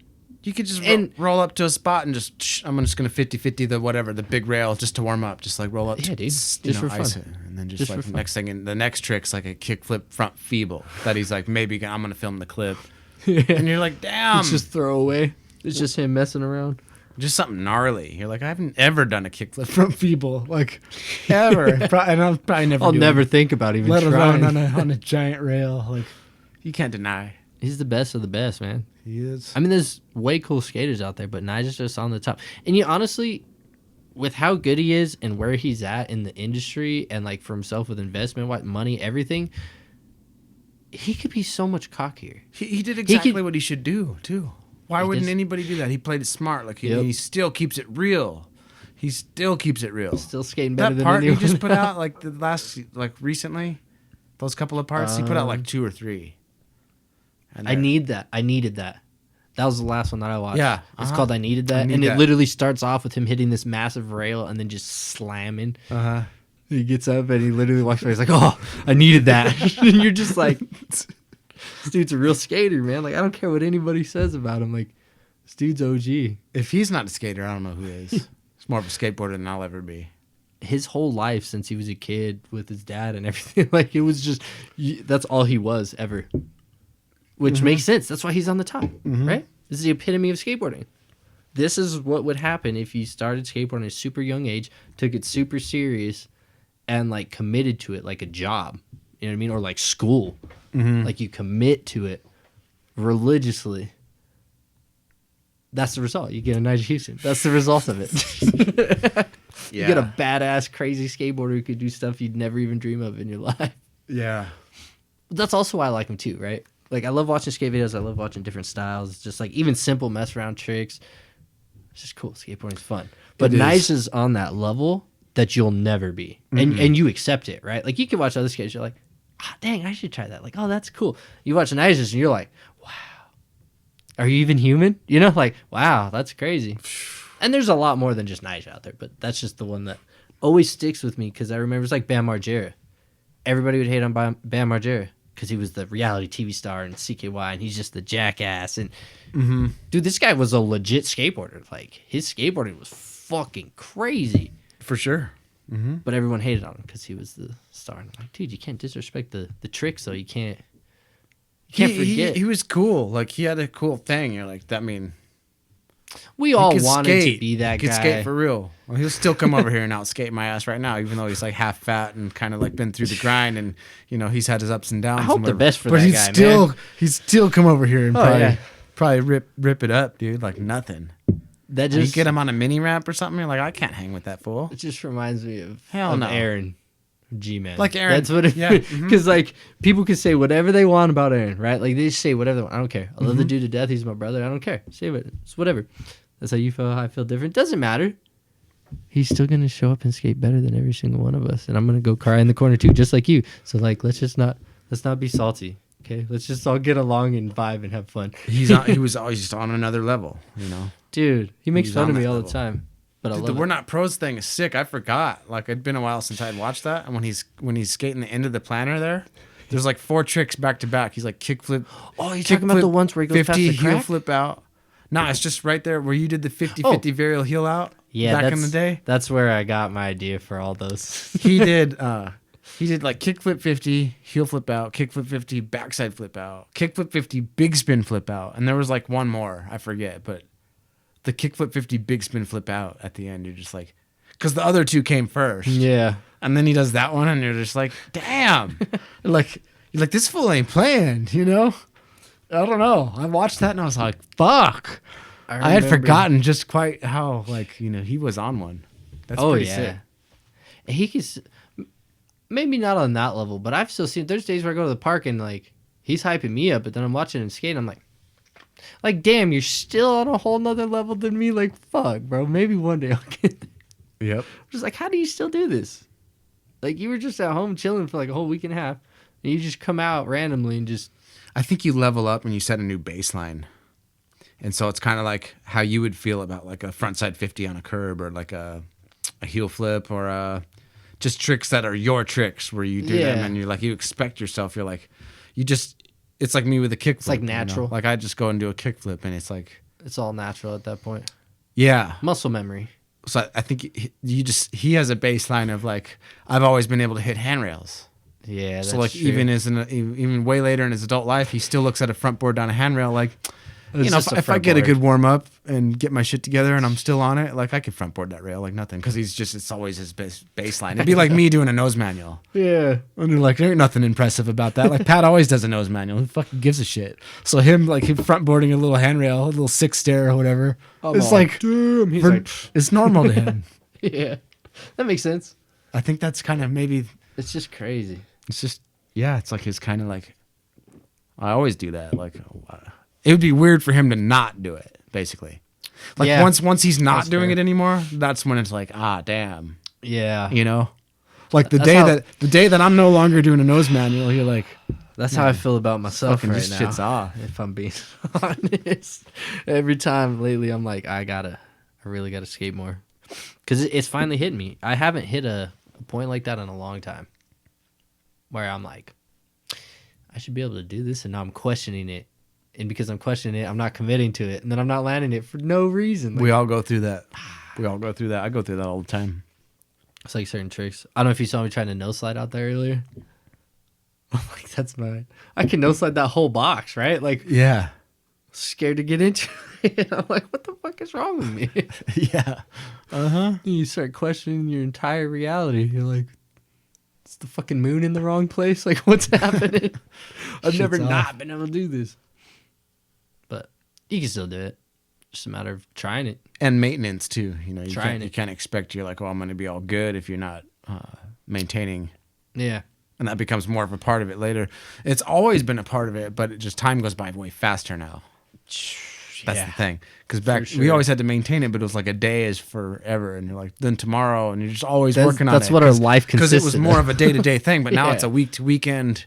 Yep. Oh, it's the weekend. That's next week and next month. Oh shit, I got this thing going on. Whatever. Next like, thing oh, you know, shoot. you skated 5 or 6 an days. hour. You skated 5 or 6 days this month. Instead of 5 or 6 days out of the week. Yeah.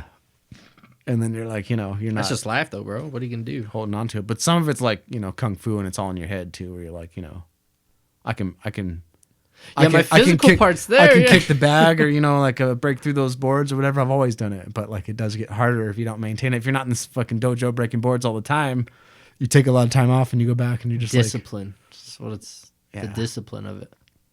not that I know anything about karate or breaking boards, but I mean, it's just skateboards, maybe. It's a parallel, it's a kung fu, it's a mental thing. Exactly. Because you're like, I can land that backside heel flip or whatever, but like if you haven't done it in a long time, you're like throwing them out there and missing them and not committing. But like in reality, you're like, dude, if it came down to it, if someone's like, you can't, motherfucker, I bet you can't, and you're like, bitch, I bet you I can. Yo. And you're like, I'll do it right now. There you go. That makes sense. It's almost like I'm lacking the motivation for myself to land these tricks that I could do right now. But I'm not going to because for whatever reason I have lack of motivation to land it. It's like a mental block, Yep. right? It's like what you're saying. Like if someone came up to you, it's like, bet you can't fucking do that shit. I'd be like, Don't I've done tell this me. 100 times. Like watch, Yeah. right here in your face. Uh-huh. But like just being out there by myself, like even the last couple times I went and skated, I was just kind of cruising, and then there was tricks where it's like before I even popped it, I knew I didn't have the effort to land it, and then like I'm disappointed the whole time. And then I'm like, What? Why did I do that? and then I get mad at myself because I used to I'd always mess with people, especially Dom. He'll agree to this. Always tell him all the time, Dom, if you just do it, it does it. If you just do it, it does. The fuck does it mean? If you just do it, it does it. I don't know how else to explain it. Yep. Now every time when I don't have that effort, I'm just like, if you just do it, it does it. Like you just do it, bro. What Just are you do it. doing? Yep. Like why are you stopping yourself? And I know. It's like a perfect example of where I'm at in life. You know what I mean? Like It's why are you stopping perfect. yourself? Right? It's perfect. You have all the opportunities in the world to move forward and better yourself, better your life, better everything. You got all these opportunities. Nothing's stopping you but you. And just like it's the same shit on the board right now. Yep. Why are you stopping yourself? Why didn't you land that tray flip those 3 times you tried it? You stopped yourself. It's not because you didn't do it right. It's not because you don't know how to do it. You literally stopped yourself from doing it because You got to fucking get out of got your own stuck way. in here. You Yeah, got to get out of your own way. Ross and I were talking about that. Got to get out of your own way. always in my own way, bro. My entire life, Yeah. always in my own way. Yeah, you got to fight with yourself a lot to get out of your own way. Your own way of thinking and your own way of limiting yourself or your own way of making the same mistake again Bad and again. habits, like anything, man. If nothing changes, nothing changes. It's the hardest thing to conquer is conquering your own bullshit. I mean, Because you have to do that first and foremost to conquer anything else. if we want to dive real deep down the rabbit hole, maybe one more of these, you know. Are you good? You still got Technically- some? Oh yeah, Okay, okay, solid. Been sipping. In all reality, the only thing that exists is you, right? Like myself, right? Yeah. Like you. I know. I can't be in your head, right? So like this is all made up by myself. That'll really fuck you up. You think about that too long. You're like, so nothing. And it's kind of true, right? Because you can't control anything but yourself. Right. You can make certain choices to try and force people to do things, but you still didn't make that choice for them, right? So like the only thing you can change or control is yourself. Therefore, does anything else really exist? It's just an exterior visual hallucination that your brain fucking comes up with. That like, there's a quote, something about that. It's like something about when I realize I'm the only one here. I think there's multiple Because quotes on it. Yeah, Honestly, because you it's get not deep. it's not just that you're the only one here, like the I, the individual, but like that you and me and all things are connected. It's all the one, and therefore, when the moment you realize where you're like, I'm the only one here. Yeah, You're like, because I am the only one here because it's you and it's me and it's everything. And there's only one thing that's really here, yeah, and it's not us. no, But it is. That's It's just crazy. a It's paradox. It's mind blowing. yeah. You could, man, you could go down that rabbit hole so deep. I didn't honestly. articulate that very well. People listening are probably like, What the Bro, fuck is these he guys talking like, about? are they only drinking beer? I think they took something else before this show. maybe they're on break. They did something else. I haven't done anything like that in a really long time. Me either. Maybe need to. Nah. It's weird. Life's crazy, man. It really is. And I'm nobody. But man, I swear I've experienced some of the craziest shit. Mm-hmm. And it goes back to what I was just saying. Like the only thing you can't ever experience what another person is experiencing ever. You could listen to their stories, you could listen to them describe their feelings, but no matter what, it's going to be up to your definition of what they told you, right? Like your perception of what they're telling you. You can never fully experience someone else's experience. Nope. So therefore, the only thing that exists is you, right? But then you can look at it as in, I guess we'll just use this because it's easy, like a Christian point of view, where it's like take care of one another, because again, or just like the whole idea that we're all one, right? Uh-huh. The only thing that exists is you. Why would you want to hurt this other person? Because that's just you. It's hurting you. It's just you, That's the point. right? Yeah. Why would you want to hurt the planet? The planet is what you're literally made up of water and fucking molecules that come from the dirt in the ground. Uh-huh. So like that's just you, It's just you. right? Like it's all just you, It's all you. because you still got to see it. You got to take in all this data, all this information. And you're made of it. And bro, we have technology nowadays that kind of prove just how insane reality is itself. Because you could get like a VR, right? Mm-hmm. And some of this shit's so advanced that it looks like real life. Yep. So you could literally be tied. It's like the fucking Matrix. It is the You're Matrix. tied to a machine. Well, if you think of it in like a molecular type of way, we're just some kind of entity that's tied to this fucking rock. Yeah. And we don't truly know why. Uh-uh. Right? Like you could have religion, you can have faith, you can have all these beliefs. There's No no one knows. concrete evidence, right? No concrete evidence. You don't actually know why. It's a sick fucking skate video title. Concrete evidence. Concrete. And it's like CSI, and it's like, and it's like got the creepy music, and then like it's got the font, and then it like comes up with your part, but it's like forensic Slayer. files. But instead of forensic files, it's all Matt Roberts, and it's got the dramatic killer, like serial killer piano music. It starts out as a mystery, but Concrete evidence. Anyway. yeah, but we're just Yeah. tied to this rock. Yeah, We're just you're trying to- you're just a consciousness that's stuck to, because you can't deny that there's a difference between your consciousness and the way you think. Cannot all be tied into the actual fucking like materialistic part of the physical body. There's just no way. What's cool though too is like the illusion of self. It's like it's an illusion. Like that I'm me and you're you. It's an illusion that we're separate, but it's the same Yeah, thing. It's just all Reflections Exactly, of the that's what I'm same saying. of the same shit. You know, This is And all just light too we inherited the body.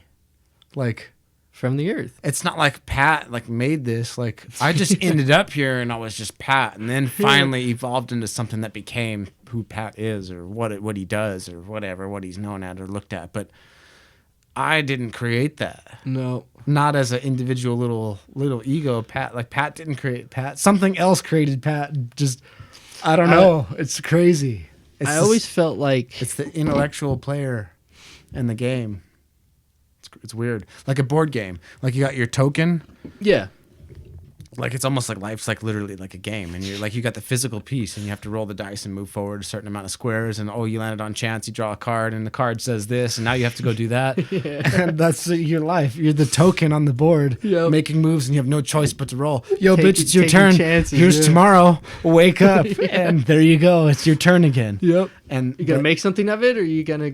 But you're also the player, and you're like, fuck, I really need to roll a 7. like if I just rolled a 7, bro, like, you know, or whatever. And sometimes you roll it, and sometimes you roll like a 10, and you're like, fuck, I landed on go to jail, and your life is just bullshit for a while. And it might not literally be those things, and we might as well be throwing a goddamn game of Monopoly like on the daily. Tomorrow starts again. It's another roll. So it's crazy. Society in and of itself is kind of a joke, right?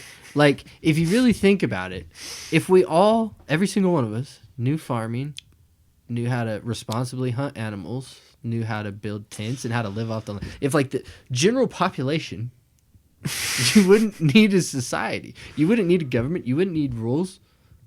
It's kind of like every man for himself, right? But like, it's all just a joke, man. Half of it's a joke. It's all just made up by some other man. Yep. Who just made shit up. Just made shit up. Like, based on what? Based theory. on his opinion or his morals or his moral code or whatever. Yeah, that too. That's It's all nuts. It's all nuts. batshit crazy. It is batshit crazy because there is no answer. That's the beauty about growing up. Like, I mean, we've known this for a long time, but I remember being like, you'll understand when you're older, kind of shit, right? When you're a kid. You learn that nobody knows what the fuck That's they're it. talking about. That's it. That's the most. When you finally realize that's when you really wake up. You're like, damn, nobody knows shit. Yeah, everybody's bullshitting this all the time. Nobody fucking knows shit. They really I don't. mean, there are scientists and engineers and people who build the physical world, and they know some stuff. Yeah. But the more that's obtainable knowledge, though. That's like the true experts, the more you know about something, the more you realize you don't know. Right? So the people, and then there's the fool. Like the fool, like speaks, or what is it? Like a wise man speaks because he has something to say. A fool speaks because he has to say something. yeah. He has to say something. And you're just blabbing on and on about how much you know, and you're like, dude, you don't know shit. See, that's why when I get into my conspiracies, I feel that way, right? Me included. I don't know shit. But I say that verbally. I'm like, look, I'm nobody. I don't know shit. I'm just talking. I don't know anything. Like, I don't ever say it as like, it's a fact. I believe this. It's like, oh, this is just something I heard. I'm just going with it. Yeah, facts change. Facts change. They do. And there's like scientific law or whatever, but that's like the ultimate. But even everything's based on a theory that just gets tested into the point where you can conclude that it's fact. Mm-hmm. But there could always be new stuff that comes along later that actually disproves it, and it becomes fact, and that goes back to just being a theory. You know what I mean? Like, isn't gravity only a theory or some shit? Like, I don't know. Yeah. There's one of those major ones. Where It's a major can't be proven. It's like, well, that doesn't make any sense. That's cool that you know about that, because that's some deep shit. Well, you would think. Not that you wouldn't know about that, or anybody else doesn't know that. I don't even know about that. I just know that the fact that gravity is like a scientific law or a fact is disputed because of certain phenomena, or a phenomenon, or whatever that happens. Our whole lives are a lie. And gravity is malleable. I don't know. I don't know what I'm talking about, but just look it up. Why? It's all there. Gravity's for not anybody real. to look at. Like those people that are like birds aren't real. Like The Earth is flat, bro. You see this table here? How round it is. This is the Earth. Who fucking knows, man? Do you have $1 trillion to build a rocket ship and go up there? Me neither, so I'll never fucking know. They could be lying to everybody, right? It could all be a lie. Or it's just hard to believe that it's that fantastic, right? I would rather believe in a sphere and chasing after the sun in some infinite giant space. That's way cooler than we're a flat disc. Even if you believe in God, like, think about it. If you believe in God and he's the ultimate creator, really? The best he could do is a flat fucking disc? Yeah. It makes zero sense. Wouldn't all the different galaxies and universes, and that's more magnificent than anything else? Everything Right? So is spherical. You're like, So we're the one anomaly that's not spherical. The sun's spherical, Saturn, Mars, all the You can terrestrial observe planets, these all things. the what do they call them? No, bro, it's just All the gas giants. it's all a hologram. It's just a hologram that's on the outside glass piece of the dome. Dude, even subatomic particles and like Shit's crazy. molecules and Going back to everything's CERN. fucking spherical. Going back to CERN. How could the Earth not be a sphere? Are you fucking what? What are you thinking? I don't know. Flat? I mean, to be fair, a lot of people for a long time did believe that. Right? Like, that's a real thing. For a long time, people believed the Earth was flat. Yeah. It's pretty weird. There's a picture Like, where it was like a common thing, right? Like, yeah, me and you would be like, the Earth is round? Like, no, it's flat. This is what all the experts say. Which just goes back to how malleable reality actually is, right? The person in charge gets to make up all the rules. Right? It's terrible. Like you could have some crazy one world government just takes over out of nowhere, and then aliens come down. But really, it's just government aircraft that's like super advanced technology. But they convince the general population of the Earth that it's aliens, and then those aliens are God, and you got to worship this fucking alien and do everything it says. And all of a sudden, there's flat again, right? And that's just a fad. All of a sudden, and if Earth's you say flat there's round, you get murdered. Yep. If you say NASA was real, you get murdered. These aliens are like, that was all bullshit. We fed them that. It was lat. You know what I mean? Like, the person in charge makes up all the fucking rules, dude. Damn. Of reality itself. Yeah, of reality itself. I don't know if... It's been a while since I've looked into it, but like Einstein and all of them, a lot of them were so involved with Freemasonry too. The whole entire... It's right in front of you. It's on the back of the dollar bill. Why you got Latin on the back of the U.S. bill? Like... Why do you got a pyramid with an all-seeing eye? What's going on here? Why? Right? Yeah. Like, it's weird. Oh, It and then is eerie. here's the kicker. That's not American currency. That's a private entity. It's not... The Federal Reserve is its own thing. Owned by people. It doesn't belong to the government. Like Other a people. business, like the mafia or It's like a whatever. private entity, basically. So... They wanted to portray that. That is weird. You think of like the Egyptians and how much they controlled ancient culture, and then like all this stuff with like, I mean, dude, it's not like I'm making this. You could go to big time podcasts. All these people talk about all the ancient Egyptian stuff. Like this show's on History Channel. You know what I mean? Yeah. Yeah, at least makes you question it. You're like, Ancient, yeah, that is weird. Ancient Apocalypse or something. That one's cool. I don't think I've seen that one yet. It's about stuff being way older than we're taught. Oh, like the they call it like a natural nuclear reactor that they had found. They like dug it up. It's supposed to be like 200 million years old.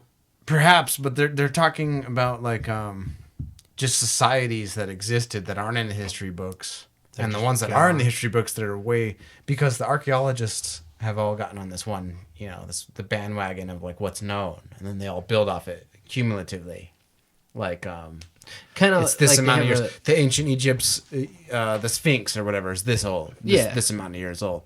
But then there's other people who've done other like water and erosion data and all this stuff about water, and they're like, no, when the water was in this area, it was actually way older. You're talking about not like 4,000, you're talking about 10, 12,000 years ago. But everyone's like, no. Because it goes against the standard norm. The mainstream's like, no, this was about 4,000 years ago. And they're like, nah, man.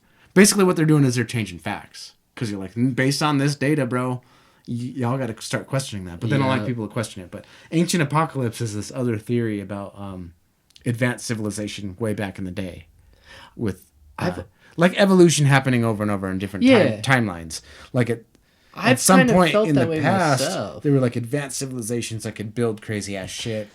Like before... And had all these structures but then it's been down for a long time, but they find all this old stuff, date it way back further than you would think, and they're just kind of changing the facts, and they're catching a lot of flack about it. I've heard of the Egypt one. There's a lot of stuff with that, especially with modern day technology and the new stuff it's discovering, and like you can't really refute the evidence they're finding, but like Egypt itself is like, you know what I mean? Like, nope, you don't get to change it. And I think that's all part of a bigger plan, because I mean, like, I know a lot of open-minded people. But how many people are there out there, especially the ones who try to maintain and run a society of any kind, when you completely destroy the structure that built everything that's you're using to maintain and control the people, when that's all blown out of the water because it was never true in the first place, it's pure chaos. So why would they want you to change the facts, right? Like, it's scary. Yeah. You're like, oh, wait, because then people start thinking. And if people think, then they question stuff. And if people question stuff, they might start asking the right questions and start realizing that these people in power are not good people. Yeah. Right? Like, we got to find a different way to do all of this. Or we're going to end up, because like what you're saying, I don't know if I've seen that show, but I've always felt that way for a long time. This isn't the first time that we've been this far. Right. Right? Like, this isn't the first time we've had televisions and cell phones and electricity on a massive scale. Like, this isn't the first time. I can tell you how many times. I can say there's like a whole bunch. No. I can give you a time period, but I've always had this feeling that we've made it further than where we're at now, and we screwed up majorly somehow. Yeah. Either we nuked ourselves, killed ourselves, destroyed, like, you know, took away from the earth too much, and it shifted and it changed. The Ice Age, right? Mm-hmm. I mean, there's even been evidence of the Great Flood spoken about in the Bible. There's evidence of a giant, massive flood that changed the entire makeup of the planet. Yeah. So it's like, how do you know? Who's right? to say? Like we think right now where we're at, we think we're so smart and so advanced that we can look at hieroglyphs, which in reality we have absolutely no fucking idea what they're saying.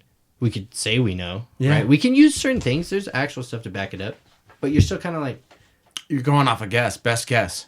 Yeah, using actual data. Even the experts. Comparing things. The experts, they use stuff to compare it. They look through other texts, Arabic text, stuff that relates to it. They put a lot of work into it. For sure. Most of these people dedicate their lives to it. So we only think we know what it's saying, right? Like, you don't have definitive proof. No. We do our best. It's not like we're trying to fool anybody. We do our best, but it's like, you don't know these languages. They're dead. They're gone. You don't know the true history. I mean, look how many layers there are in Egypt. Right? Like, the more you dig in the sand, the stranger the story gets. That's how it's been. I've been obsessed with Egypt since forever. The trippy thing about it is even just the Egyptians themselves. Because you're like, at what point did you just forget about how the fucking pyramids got there? Would we ever just happen to just somehow forget the White House was built, or the Washington Monument, and you're like, wait a minute.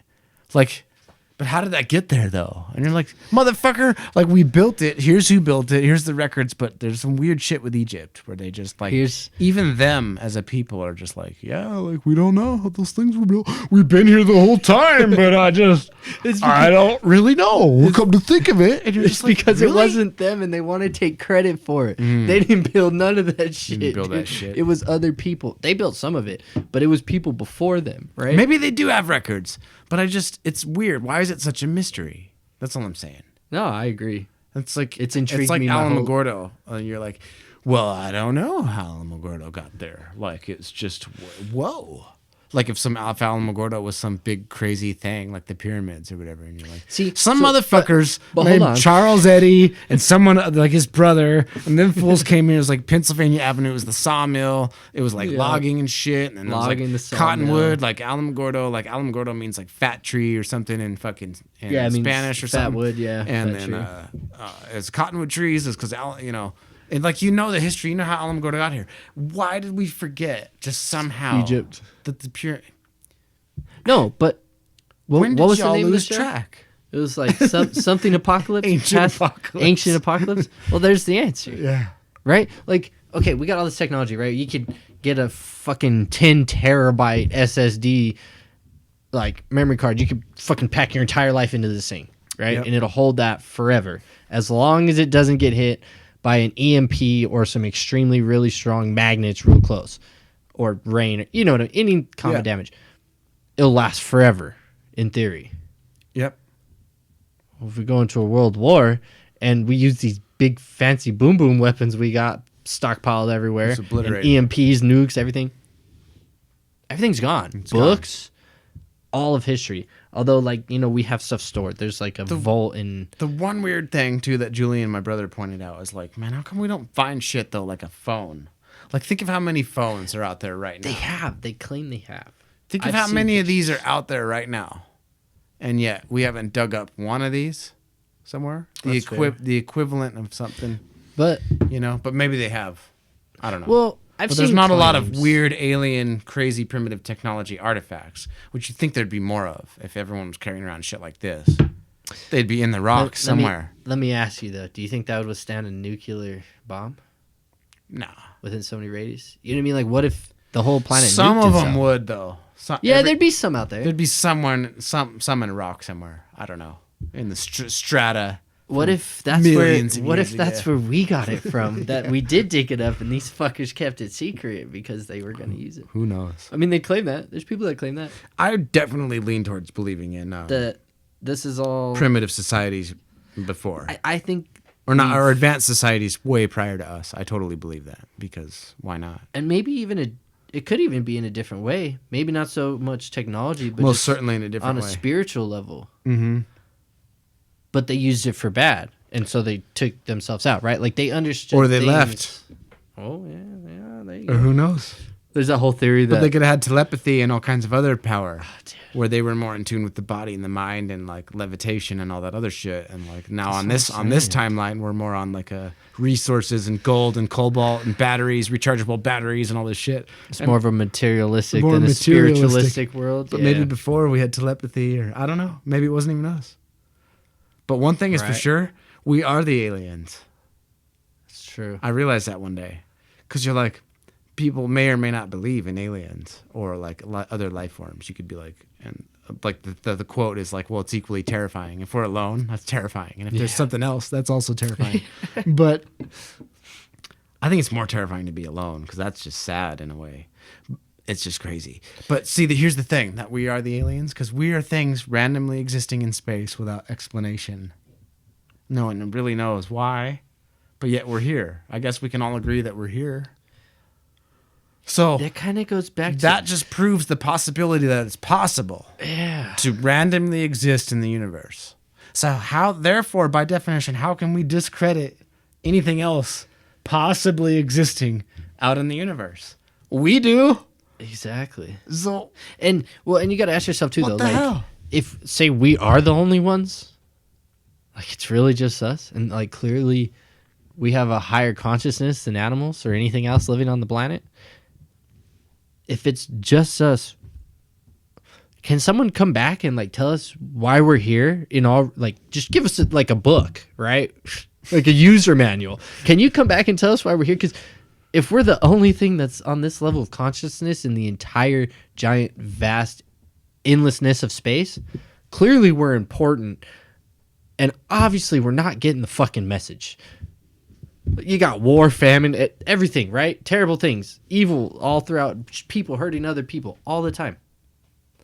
So if we're the only thing and we're that important, what are we doing? yeah, Right? Like, what are we doing? agreed. We could, in all three, I know it's not that easy. You can't just flip a switch and all of a sudden it's happening. But if we all work together and we quit shooting each other, blowing each other up, fighting over dumb shit that we can't even prove on either side, right? Like, you can't prove either of these. There's no solid evidence of any of it. So why not work together? Oh man, couldn't have said it better. Money, greed, power. Couldn't have said it better. Takes everybody over, dude. But at the same time, again, it's like, okay, well, then if there's something else out there, I wouldn't want to fuck with us either. If you're already that advanced of a civilization where you're not going to war and you're not blowing each other up and you can interplanetary travel, It's like picking up a toxic hitchhiker. yeah. You're like, I could pick that fool up and give him a ride and do him a solid, Yeah, but he looks sketchy as fuck. And he's probably the kind of guy. I might get stabbed and robbed. I Yeah. don't know. He's probably the kind of guy that's gonna like fuck our whole thing up right now, and he stinks. And There's literal. I don't want that fool in my fucking car. There's literally declassified. they just blow right on documents, past bro. us. There's declassified documents.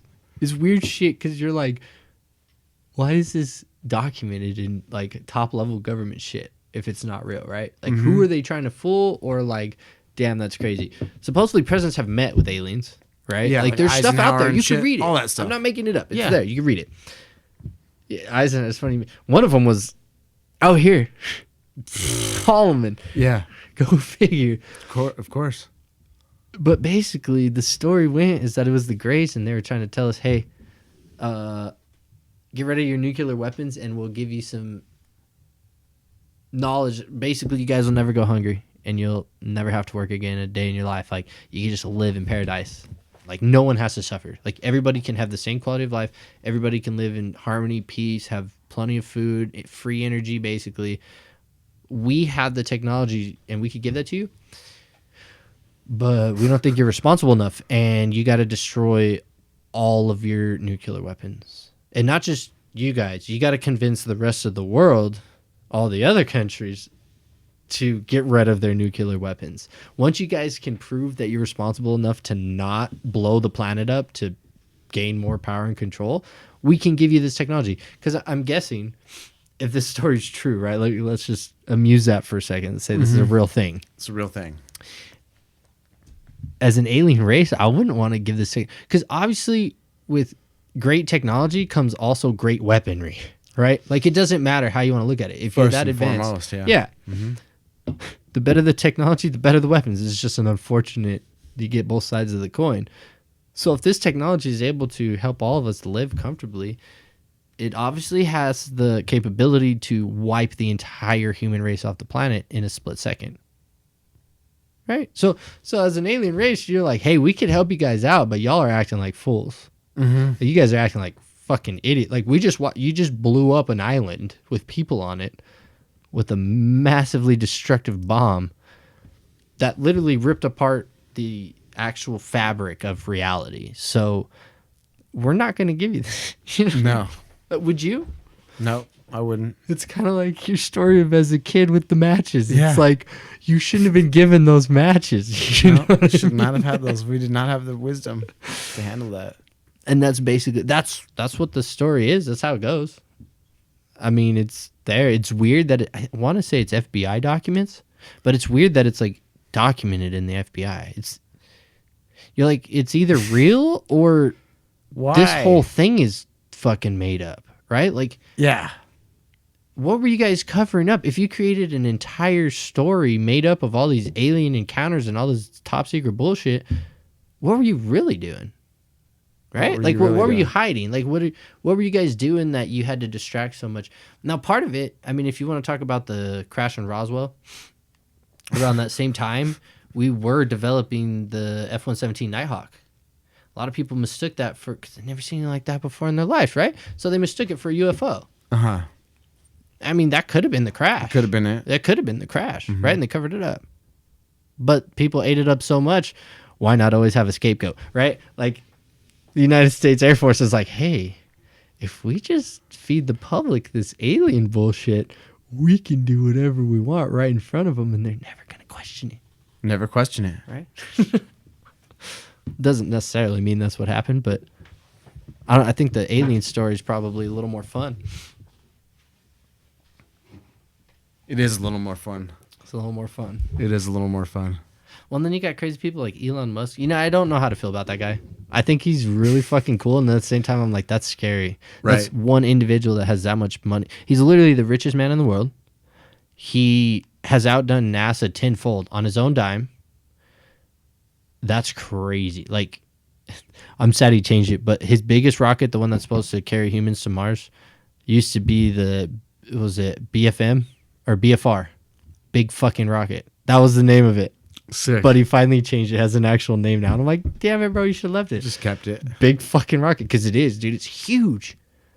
Like, Taking this people to entire Mars? warehouse, bro, this entire warehouse is like the size of just the part where people are in. And that's the top. That's the cap.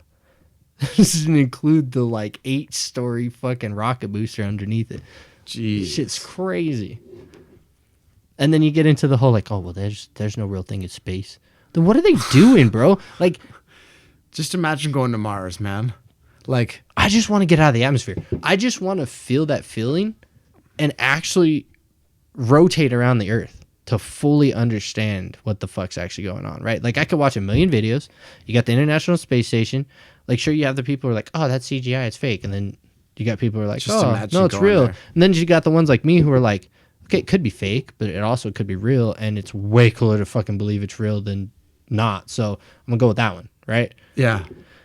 It's just like, dude, imagine having so much money you can build a big fucking rocket and have a legitimate game plan to go to Mars. The level of freedom. All right, check that out. Like getting your own car, your own wheels, and having your own freedom to just go as far as you want. Got your own spaceship. Take that further, and you're like, dude, if you really want to, you can like leave the planet.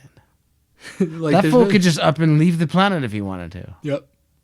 Even if he wanted to just go orbit I the couldn't. Earth. Like, if I actually even really wanted to. Like, I'm like, fuck this. I want to get into space. I couldn't do it. Nope. I'm not capable. I'm not smart enough. I don't have enough money. I don't have Yep. enough. I don't know. I don't have connections to just leave Earth. Exactly. Are you kidding me? And even if I could, there's no way, fucking no way in hell I would. Even if I had the option, I probably wouldn't. That's a little you don't too think far. You don't think you'd try it?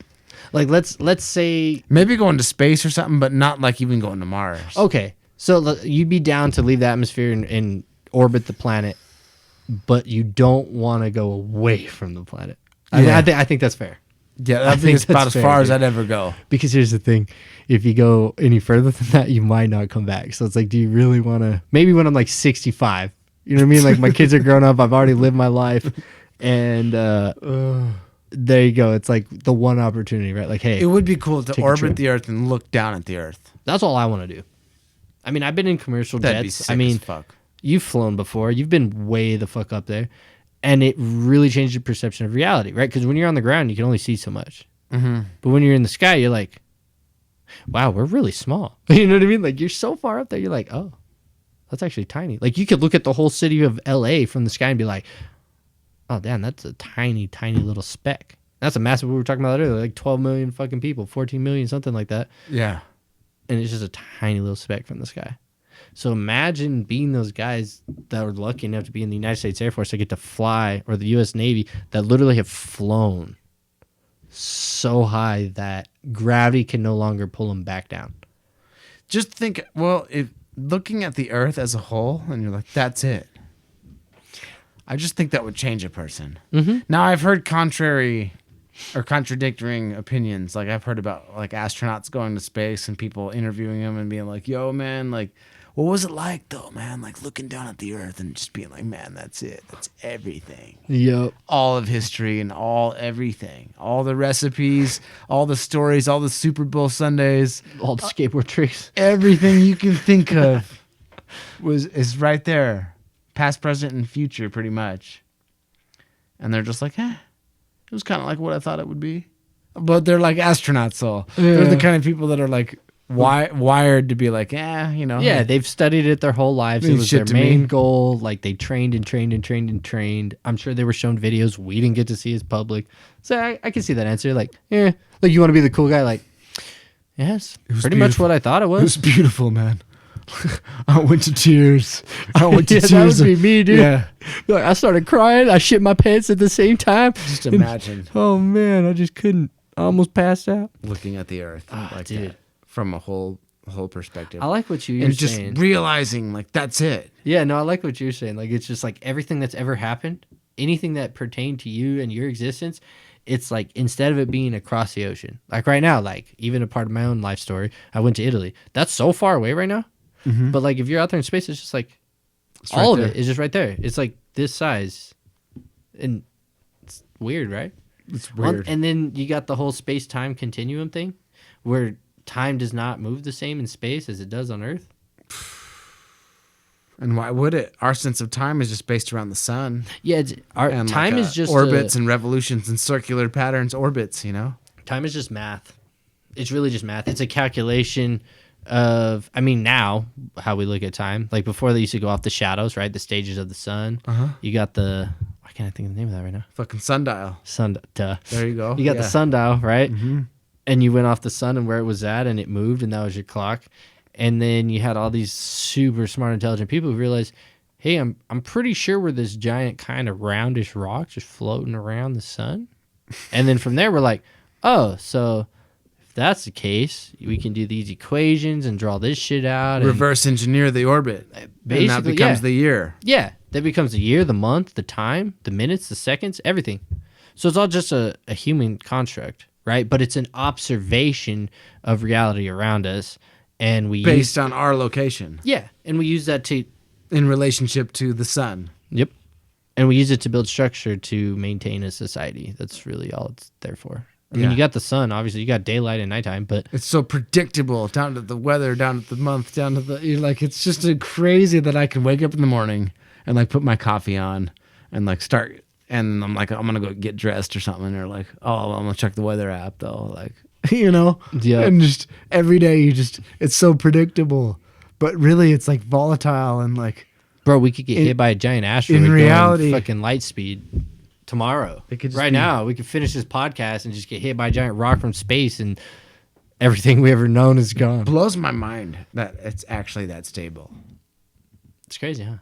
It's almost a miracle in and of itself. But it's because our time is stretched out, and we think it's like a long time, but in reality, it's quick, like the life of a fly or something, like a timeline. Hey, remember that? if you zoom out far enough, it's a single point. remember a that timeline. gravity thing that doesn't exist but exists? Remember that? Yeah, I feel like gravity is what gives us the actual feeling, the sense of time. Right? It's that pressure that's literally grounding your feet to the ground. That's where you get the true sense of time. But that's why when you're in space, there's no gravity, right? So time moves a lot slower. So it's weird. There's a lot of science involved, a lot of physics. Like you could literally explain it through physics.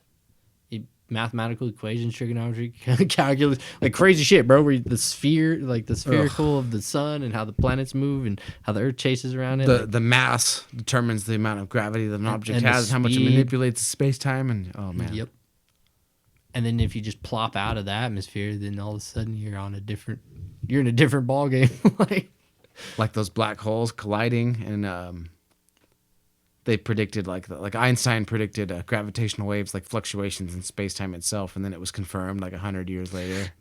And you're like, yeah, that's what that fool was talking about back then. It's like, who came and told Einstein this And shit? something I read something somewhere that it was the frequency of middle C, like on the piano, No shit. like the black holes colliding, and you're like, what the fuck? It's a sound. it was the sound it produced was like, Vibrations, man. yeah, Energy.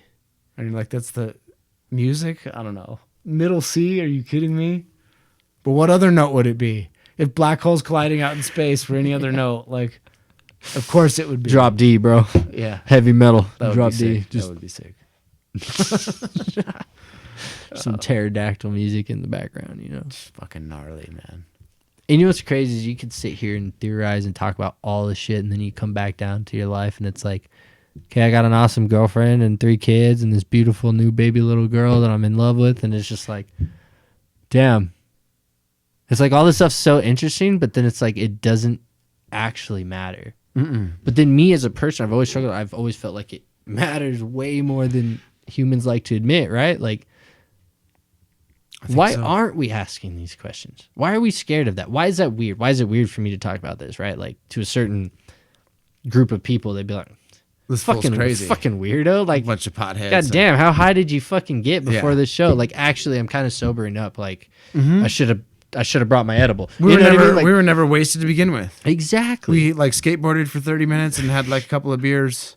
Yeah, this is my second one. This is it. Yeah. Like, Like we're bone sober. but yet most people be like, oh, they're fucking weird, right? They're Like, wasted. a bunch of druggies. It's like, no, I've never seen the world the same way. Like, even I was born and raised Roman Catholic. Like, I still believe a lot of what I believe, but at the same time, I'm like, even y'all don't question it more. Like,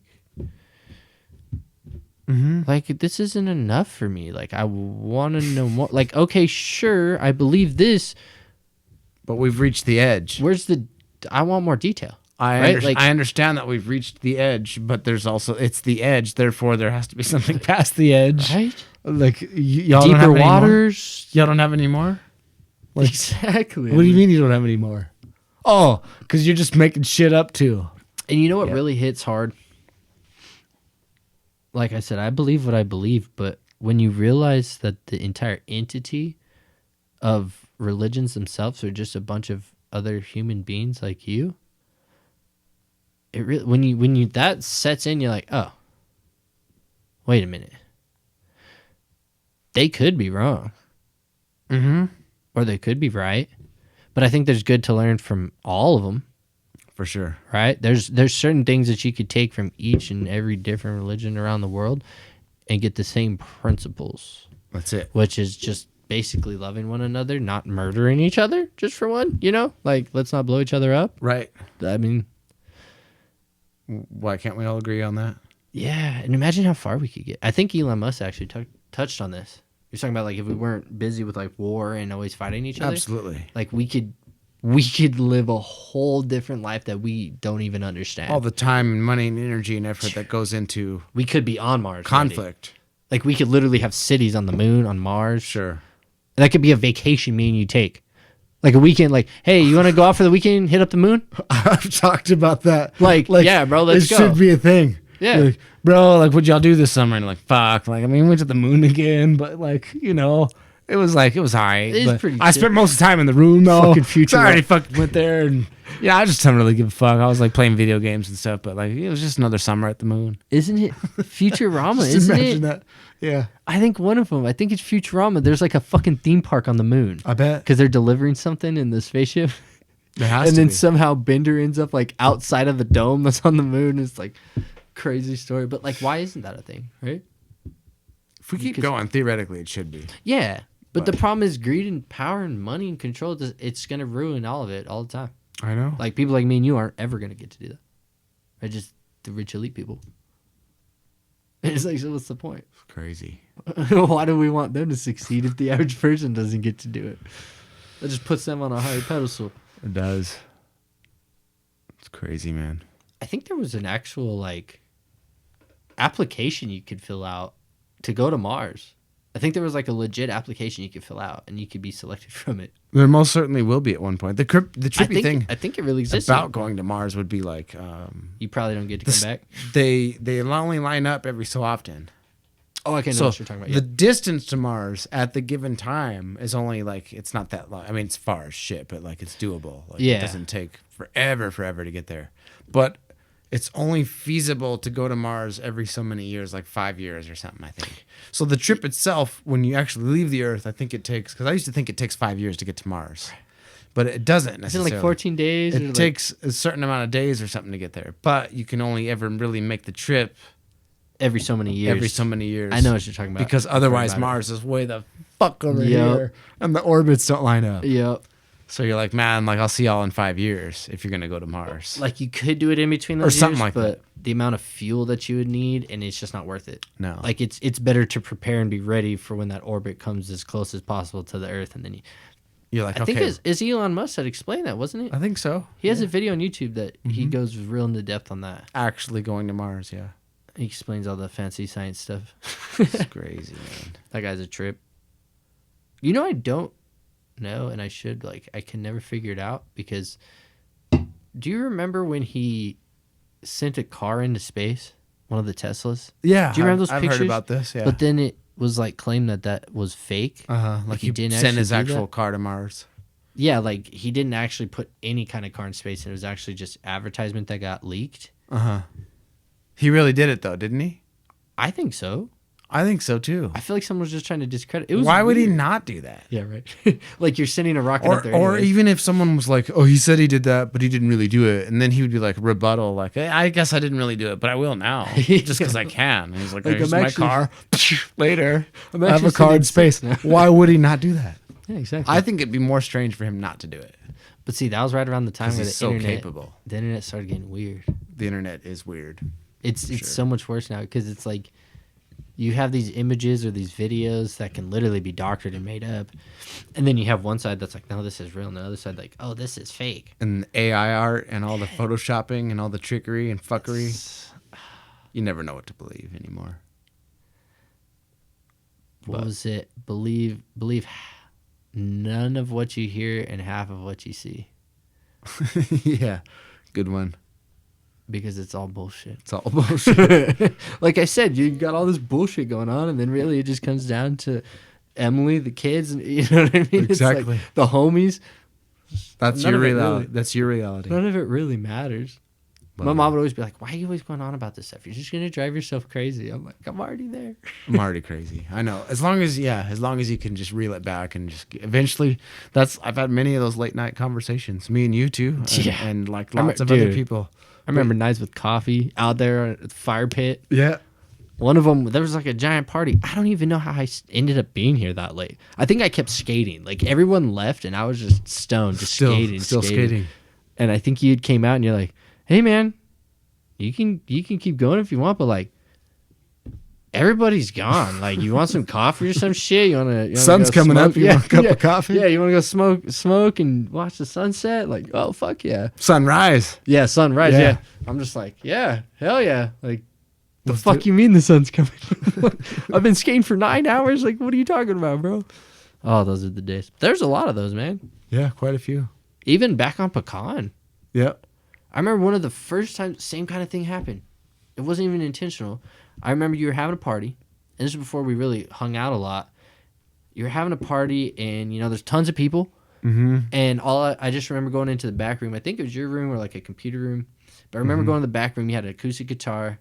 And I want to say Hollis was right there. It was like me, Hollis, and you.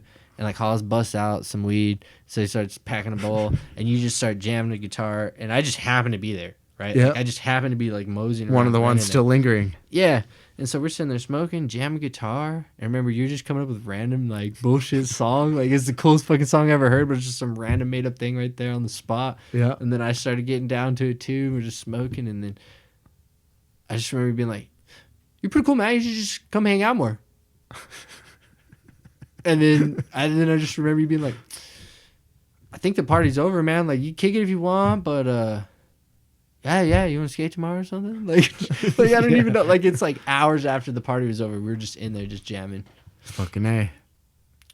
Dude, even Good this, times. even this warehouse, man. A lot of good times. The amount of random times you just hit me up. I come over, and I remember one time I had texted you. I was like, "Hey, bro, you want to skate?" And you're like, me and Ryan are kind of jamming right now, but if you want to come over." Little did I know you guys had your shit set up on the fucking platform. yeah. Dude, that was like the coolest night ever for me. It's like I was a fucking rock star. Like, I got this whole warehouse to skate, and just the homies just jamming their music up on the stage. Just live music I off just the remember floor. being like, shit, like, is this fucking real life, dude? Like, what is this right now? Damn, man. I wish we could get back to that a little more. That was sick. This is fun stuff, man. You got to be responsible adults now. Yeah. But it doesn't mean you can't do it. It just has to be more planned. Yeah. It's unfortunate, but it's got to be more planned. It is. That's Gotta it. be more planned. It's really all it is. We're chilling this weekend. Today's Thursday. Saturday night, if you want to come by. Saturday night. Day Hell after yeah. tomorrow. Could probably make it happen. If you want. It's We bust a little sesh or something. Hollis and Ryan's birthday the 11th and Amy's the 12th. Oh, no shit. So, yeah, Saturday, a little, Sunday. little party. Yeah, just we're gonna cook some food and just chill. Sick, bro. Fuck yeah. See what's up. Skate a little bit. Play some hacky sack. You care if Emily comes? I Yeah, could always bring her. Bring the girl and Yeah. the kid. Yeah, bring him. Might have Luke. Should I just bring the whole family? Bring him. Yeah. Kick it for a little bit. We're not doing anything crazy, but just kind of something mellow. Yeah, just a little kickback, Yeah. a few brews, a little bit of food. Who started calling you Jesus? Yeah, I can't believe that took this long. Hold on. Where did that come from? Obviously, was it maybe the long hair and the beard? All right, let me give you the best memory of it that I have. The only connection, and it was pretty fucking wild. It was weird. It was awkward for me, if I'm honest. And it just stuck and it never went away. Because one, like the whole Roman Catholic thing, and people calling me Jesus Christ, kind of blasphemous. I'm like, hold up. It's still funny at the same time. Totally. But no, so it's still when I was really involved in church. I want to say it was my sophomore year. I think it was the first year that I went to high school. And I had like the kind of long it was like shaggy. It's Shaggy like surfer middle hair. length. Yeah. And they do this thing in the Catholic Church called Stations of the Cross, where you act out the different stages of Jesus' crucifixion. And they do a live Stations of the Cross during Lent. I got volunteered. Of course. You got Right? voluntold. I voluntold. Yeah. Yeah, and to be in it, like I had to be in it because it was my class, whatever. Sure. But I should have known, right? Like I should have known. I got a little scraggly beard, shaggy ass hair, like I'm sunburned as a motherfucker. Like I should have known that I would have to play Jesus. So here I am in church in a robe, okay, white robe with the purple sash and a fucking fake crown of thorns on my head, carrying a cross. Wow. And someone took a picture Okay, like it's whatever. That's our church thing. Cool. I'm not embarrassed to do it. No. Like I'm doing it. I'm vibing. I'm It's like a Jesus. school play Like or this would whatever. be cool if it wasn't about the fact I'm about to die on this piece of wood. Like It was the equivalent of like a school play, yeah. like a Christmas play. But If it was the anything, I'm- Christian version of Yeah. If anything, I'm honored because I get to be the main character in Yeah. this play, right? Uh-huh. Even though I die in the end. I come back. It's cool. Yeah, so they took a picture. I didn't know this. It was on Sunday. Back then, we didn't get papers on Monday in town. I don't know if you knew about that. In Alamogordo, it might still be the same way. Newspapers. Yeah. Okay. So the Alamogordo Daily News didn't come on Mondays, right? So I go to school on Monday. Everything's normal, right? Like nothing happened. Well, that's fine. Go skate, whatever, do homework, and go to school on Tuesday. And I'm walking in from the front entrance. Just went to my locker, put something away, and then I was walking towards, like, into the commons. Oh, yeah, you work there now, so you know what I'm talking about. I was like, do you yeah. remember? Of course. So, I remember from you being had there, but I that also weird, remember. random, like, kind of U-shaped desk that was in the middle. I walked past that, I was going through those doors, kind of going down the slant into the commons, and someone walked by and was like, oh, dude, what's up, Jesus? Like, patted me on the shoulder and was like, walking. He's like, some jock football player dude. And I was just like, Okay. what the fuck was that? Like, whatever. Just blew past. I'm like, dude, maybe he thought I was some dude named Jesus. You know what I mean? Like, maybe he thought I was his friend. He just wasn't paying enough attention. Whatever. So I go on. And I'm walking to the commons to say what's up to some of the homies. And then I hear from across the commons, oh shit, look, guys, it's fucking Jesus. And I'm like, okay, this is getting weird, right? Because I don't know there's a picture out there. I have absolutely no idea that this had publicity at all. I thought it was just in church doing my thing. I never knew it was like legit from church. That's crazy. I have the picture I have on Instagram. If I had to guess, I'd have been like, it's just Matt, and he always looked like Jesus. It was Jesus Matt, because that's what happened to me. Because it was like I was just like, You're like Matt who? And you're like Jesus Matt. And yeah, you're like, just flowed. I didn't give you the nickname Jesus, like obviously. So like, Yeah. like I bet- at some point you just came into my life, and it was just like, oh Matt, which Matt is it? Like, because there's so many Matts. It's like Matt Hollis, Matt Yeah. Heidelberg, Matt Harvey, Yeah, Matt you gotta Green, have the nickname Matt to go with Deere, it. Matt Roberts, Matt. Like, there's so many Matts, and you're just like Matt who? You're like Jesus Matt. And you're just like, oh yeah, Jesus. But so it was like, it seems like it had all like really just It had a slammed, dude. like, It had a legit background overnight. story. It just turned you're just Jesus. And it was weird because it was like a legit kind of level of publicity. Like it was almost like all in one Tuesday at the like I Commons. became a rock star all of a sudden on a random Tuesday morning. And like I'm confused. Like at that point I'm walking through the school and everybody's like, oh, what's up, Jesus? What's up, Jesus? Oh, yeah." And I'm like, dude, I've never talked to you in my life. It was almost like I became a fucking rock star overnight. And I didn't even know what was happening.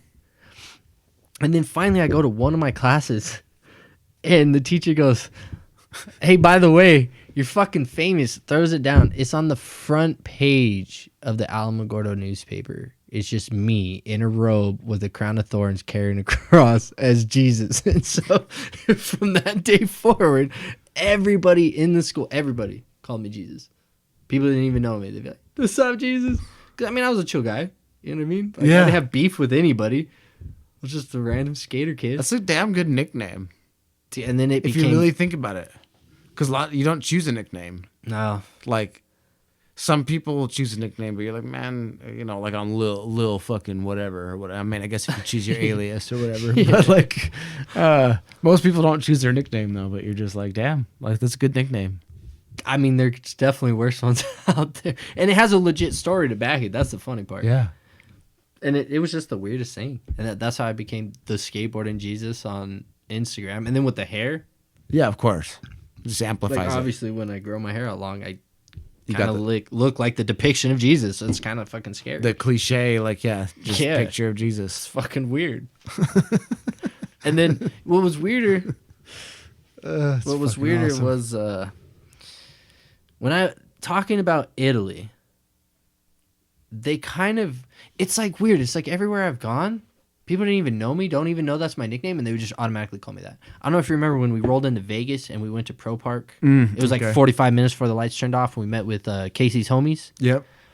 So Doc Romeo. yeah, Yeah. I remember rolling up and homie just sitting there with a 40 in a paper bag, and he goes, "Oh shit, what's up, Jesus?" And I looked at Casey. He was like, "I didn't fucking tell him that," and I was just like, what's up, bro? He's like, you look like Jesus, man. Like, I figured that's what you're called. And I was all, it is. And then for the rest of the time we're hanging out, I just remember he cracked me up. That kid cracked me up because he would look at me. He'd go, you fucking rap, huh? I'm like, no, dude. He's like, nah, you fucking rap, bro. Jesus fucking raps, dude. He'd look at Ross. You can fucking rap too, huh? He's like, you guys rap, don't you? Ross is like, I mean, maybe sometimes. He's like, nah, you can't fucking lie to me. Y'all rap. I was like, well, we're not going to now.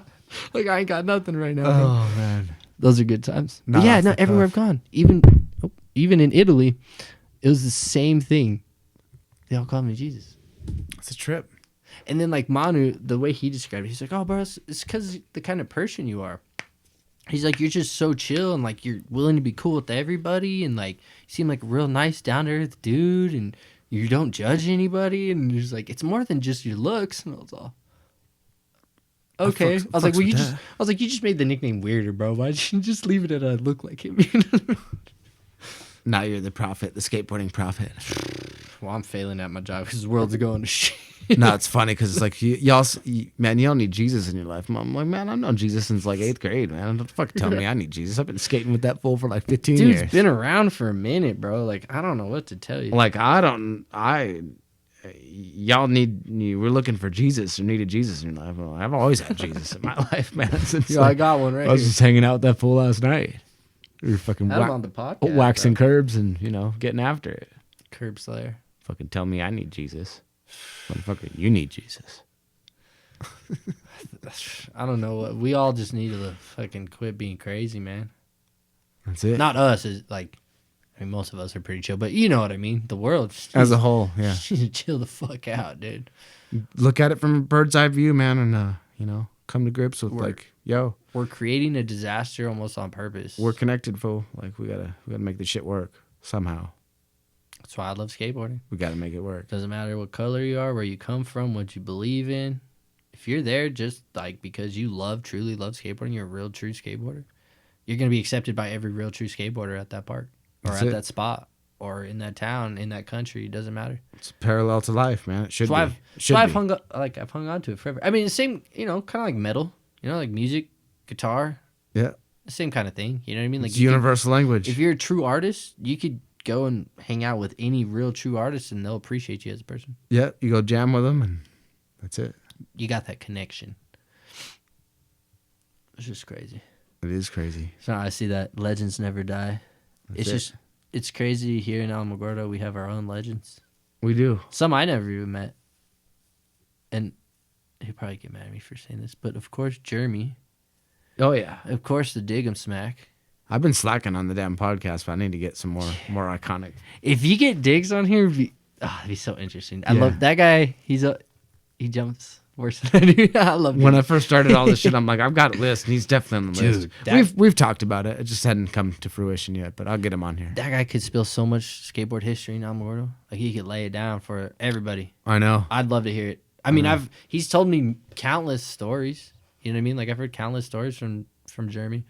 Cool shit, bro. Like it in the way He's he talks still about it, getting so- it too. He just went out there and did a wall ride the other day or whatever. Oh shit. Yeah, He always goes to the base and skates the pump track. dude, he was like it was like off New York Street down there, like New York and 9th or something. I could tell. I'm like, that's downtown, and it's just a concrete wall on the sidewalk. And he's Hell like, yeah. he's like, I was battling it out for a wall ride or whatever. And it's like, it's not edited or anything. It's just raw cell phone clip of him putting his phone up, like still, and he's just like doing a wall ride. Love it. And it shows him like try it several times and maybe fall a little scuffle once or twice, and then he gets it, and you're like, I love it. I've still never done like a good, proper, straight up nasty wall ride. Like back in the day, I did a couple at the mall. Like I was trying them for a while, and I was doing it. It's just straight up wall ride from flat ground, just 90 degrees. Like, Yo. but it's like he's still out there getting it, dude. That's sick, man. I had learned for a while because of Diggs. It was back with the cage park, chain link, all the ramps and everything. He used to come and skate back and forth. I didn't skate with the flat with you guys very often. Remember, it took a while before I started skating over there more. I'd usually be in the vert area. The little cage park, Yeah, yeah. because I just honestly I was scared of all the older skaters. I didn't want to get punked. So There I was like, that time frame, yeah. like I'm just gonna stay out of their hair and skate over here. But like Jeremy would always skate from the flat and go all the way over there and go back and forth on the ramps and like always do wall ride tricks. So for a while I had learned, and I'd done some cool ones, but I just love the way he skates, bro. So much style. So much style. You could tell the heart of skateboarding's there for sure. On the Charles, like hauling ass, and then like switch front board Oh, or yeah, switchboard slide shove and the switchboard to regular and all that. Dude, I can't take credit other than like maybe my 50-50 varial flip out.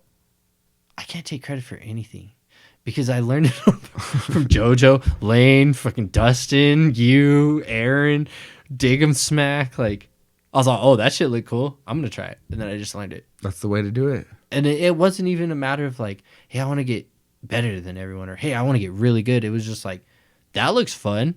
And the more shit I can do, the more fun I'm going to have on my fucking skateboard. Like, I don't really care about anything else. I'm just trying to have the best time I can. That's it. That's how you always progress in anything. You see the people that you look up to, and then you emulate that, and then one day you unlock. You unlock the way that people do it, and then something starts to unlock with your own voice. Yeah, finally. you get your own style, your own. And that's when you find it. I'm not going to lie. What did help, though, was the friendly competition between me and Tim Coles. For sure. Because like we're watching you guys, and it's like we're having our own little competition, like who's gonna get better. So it's like he would learn something crazy, and then I would learn something crazy of my own. It's like, oh well, now I gotta one up you. Just go back and all forth. day, every day. And that pushed us for so long.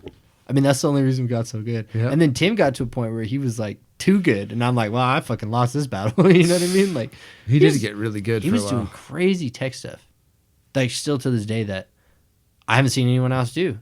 Like, he had 540 flips down on a consistent basis. Yep. He had switch tray flips. Like, he was doing... Tray flips straight up the curb. Dude. Straight up the orange curb. Yeah, I've seen him do, like, the... That's pretty sick.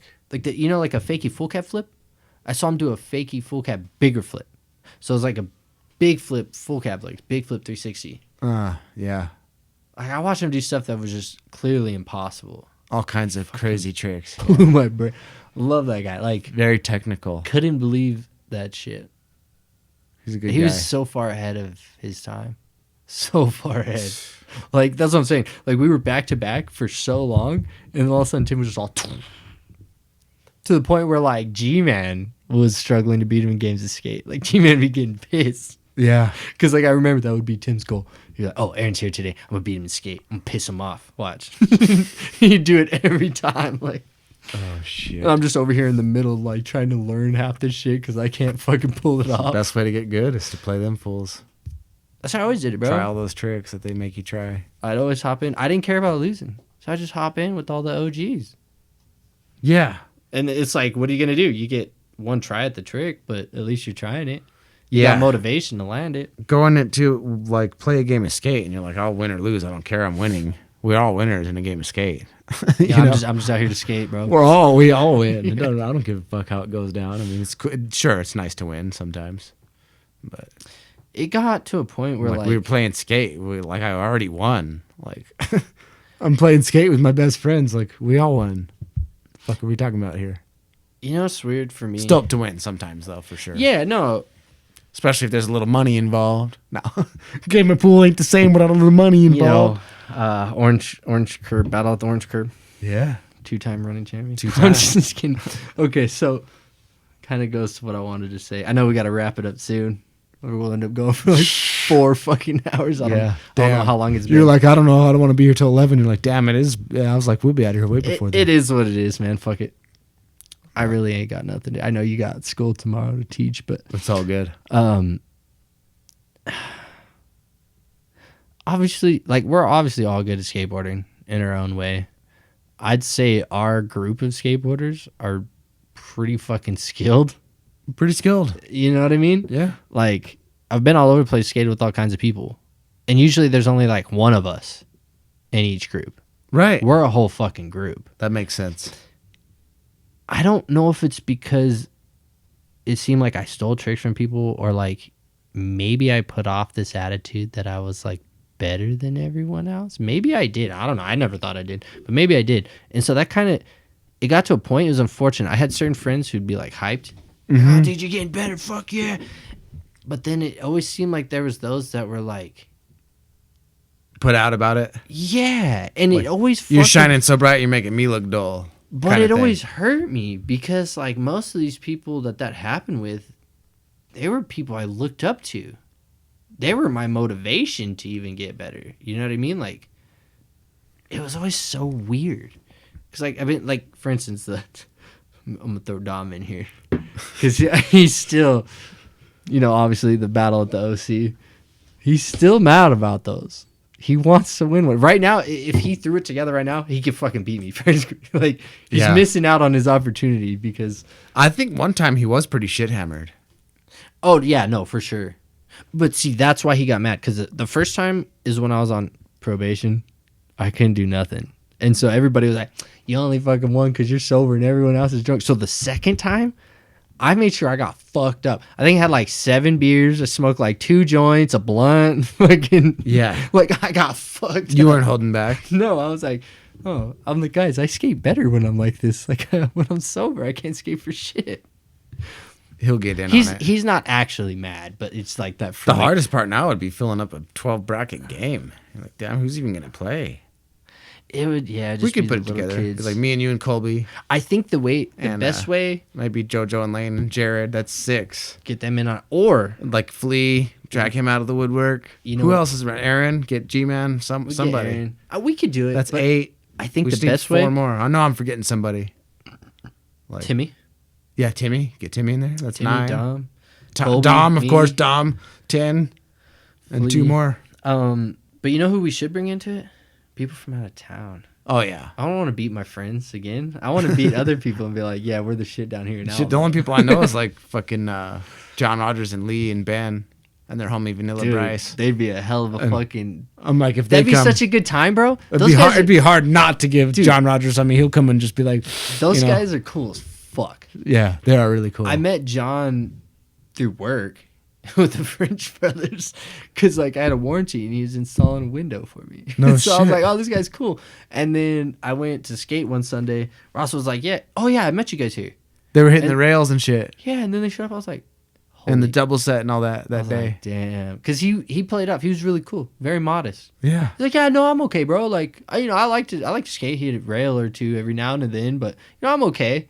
And then I fucking see him skate, and I'm like, you son of a bitch, you're not okay. Like, the fuck, you're on another level, bro. yeah, another level. Like Backflip that rail for warm up, and then back tail shove. fucking back tail shove. That's what I'm saying. I'm like, you're more than okay, bro. Like, don't play He did yourself that shit down. on the Pan Am Center. I That seen thing's fat. Like His if you video go there, posts. you're like, that rail's fucking tall. I used to go there all the time with Bennett, dude. and we were always like, yeah, fuck this. Dude, And you can Chris- rack yourself pretty bad, Chris too. Cole did back 270 to board slide or whatever, 270 out in the Cold War video at that rail. On that? Yeah. No shit. When you see it, you're like back 270 lip, basically. You roll up at it front side, but you're doing it backside 360. But you catch it 270, and then it's like Yeah. a board slide, and then 270's out. So it's like to front board then. Pretty much. It's like it's almost like you'd be, by the time you get on the rail, you're in the position of backside board slide again.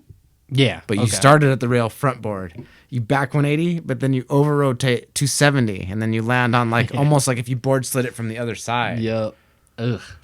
And then 270 out of that. On that big ass rail. And you're like, dude, Chris Cole, like fucking wizard, dude. They're always wizards, man. Wizard. They're all wizards. That was my favorite joke. You're a foot wizard, Harry. You're a foot wizard, Harry. Fucking Andres. You know Andres. Yeah. He hates me for that. There's like a time period where I would just roll up and say, I was like, you're a foot wizard, Harry. He's like, dude, I fucking hate you. Don't say that. Perfect, man. That's weird, bro. I'm like, yeah, exactly. It's all weird. You're a fucking foot wizard. I mean, really. You do magic tricks with a fucking piece of wood On with a your piece feet. of wood with your feet, yeah. Flying through the air. Defying all laws of reality. Like, wow. Sitting, saying weird ass words like fakey and blindside and like all this weird jargon. No, man. It's been a ride. Fucking A. Well, thanks for coming by and doing this shit, man. Hell yeah, bro. Been waiting. Stoked. Fuck yeah. We'll get after it again sometime, but we'll definitely skate some more. That's what we need to do. That was a good little sesh, a little 30 minutes. Need to pull that height out, and I need to catch up to Ross on his clips, apparently. Yeah, I need to hit up Ross and tell him that I'm still down to help, to help facilitate a Ross part, because he's Dude. the fire right there. The Ross part's going to be sick. He's gotten so good. It's way too good. He's always been good, but like I hit that mental block, and he just hit mental freedom or something. I don't know, bro. He's like, he'll be explaining tricks, and they don't even sound real. He's like, no, let me just show you. Then I'll go try, and I'm like, damn, what the fuck? Like, illest skater right now for sure. killing it. Still, how many years later? He's been skateboarding as long as me, if not longer. Yeah. 22 years of shredding our. It's fucking crazy. Fucking sick. Never quit, too. We need to do it big one more time. One more again. The whole company, everything. Yeah. Who knows, bro? You could be like literally sitting on gold right now. Because we're thinking local shit. You could sell all these stores. Like, you could sell up the whole vibe, the whole homie shit, and just have online board sales and fucking sticker sales. You probably don't even have to teach anymore, bro. Like, it'd be sick. you Go could, full company. It could be right there. It could be. It should be. It is. It is. It's right there. Just got to put the energy into it and It's feed it's the fuel. energy and investment, obviously, right? Like, you'd have to put some money into You it. got to have startup and all that. Yeah. But I mean, That's the thing is it's always like with any kind of expected outcome, it just depends on what your expectations are, you know. I guess. I say with something like that, because you already got your life going. It's take money that you were gonna spend on bullshit, just save it, put it aside, invest it into that, and just it's kind of risk free. You know what I mean? You already got your teaching job. You're like, you're set. I mean, put some videos together. You got your podcast going already. You already have skate videos made that you can upload. Mm-hmm. And then you just bring the full story of it, and then you just sell it to the internet. Yeah, the trick is you Just got to throw it out there. Where does the actual? You got to connect the dots. It's all possible. And you're like, how can I connect this dot to that dot to where like it lines up to where like I get paid? And then that's the hardest part. Yeah. Minus all your overhead and all that shit. You know, That's your hardest part. But even if you got the gears rolling, right? The goal isn't to make a profit yet. Just get the gears rolling to where you're selling boards to people we don't even fucking know and will never meet in our entire lives, right? That's the thing. How to push that? Well, I've thought about even the 25 graphics, 50 graphics, whatever, the stuff I've always been doing. It takes so long to get rid of the graphics. That's why I've only done so many, because over the years, it's like, how am I going to get rid of 50 boards or whatever, Yeah. you know? It's like me and the friends and shit, and you're like, I don't know. But to pushing them to other skate shops and stuff and getting on the next level of wholesale, where you're you're that's pushing the next orange curb step. boards to like Eastern Skate Supply or something, and Yeah. then they sell them. And then they just go out to shops, and it's like it's a New Mexico company. And then when they look us up, they see like, you know, there's some resources there. There's some videos and some homies, and there is a story there. And I know what you mean. Like, you could create a real thing out of it for sure. I'm not saying I know how to do it, but It's possible. it's there. It's totally I possible. feel like it's there, bro. I've always believed, that's why I got an orange curb tattoo. You know? Shit, you do. God damn. I was the first one, number one, all day. Orange curb, love it. Fucking miss chop, dude. That's crazy that you have an orange curb tattoo. It's my own style. It's not chop. It's not the Y hate symbol. It was just literally my own block letters, like O and C. That's it. That's it. There's my own block letter style that I've done since I was a kid. That's fucking hard. That's fucking hard. I had to, bro. Because I got orange curb. on my arm, and I'm like, for a while, I'm like, I'm probably the only dumb motherfucker that has the two words, bro. orange and curb, I had OC Like- on me a long time ago. Yeah. tattooed. You on know me. what's funny? People look at me and they're like, orange curb. I wonder if there was What? ever. I wonder if there Fuck was. is orange curb? I wonder if there was ever a time where I was skateboarding without my shirt on, and someone saw the OC and thought I was repping Otero County, fucking OCDC. Oh shit! Like, Like, yeah, fuck no. this fool's been through the ringer. Orange County, this guy been in the pit. Like, no, dude, it's Orange Curb. You don't Orange understand. curb, man. For life. You know? Fucking chop. That's it, baby. Let's get it in again, dude. Let's skate maybe on Saturday. Hell yeah, bro. Double Hit me time. up Fuck yeah! 2 times if you know me. Thanks for coming by, man. Thank you. Dope. It's a fun time. All day, every day.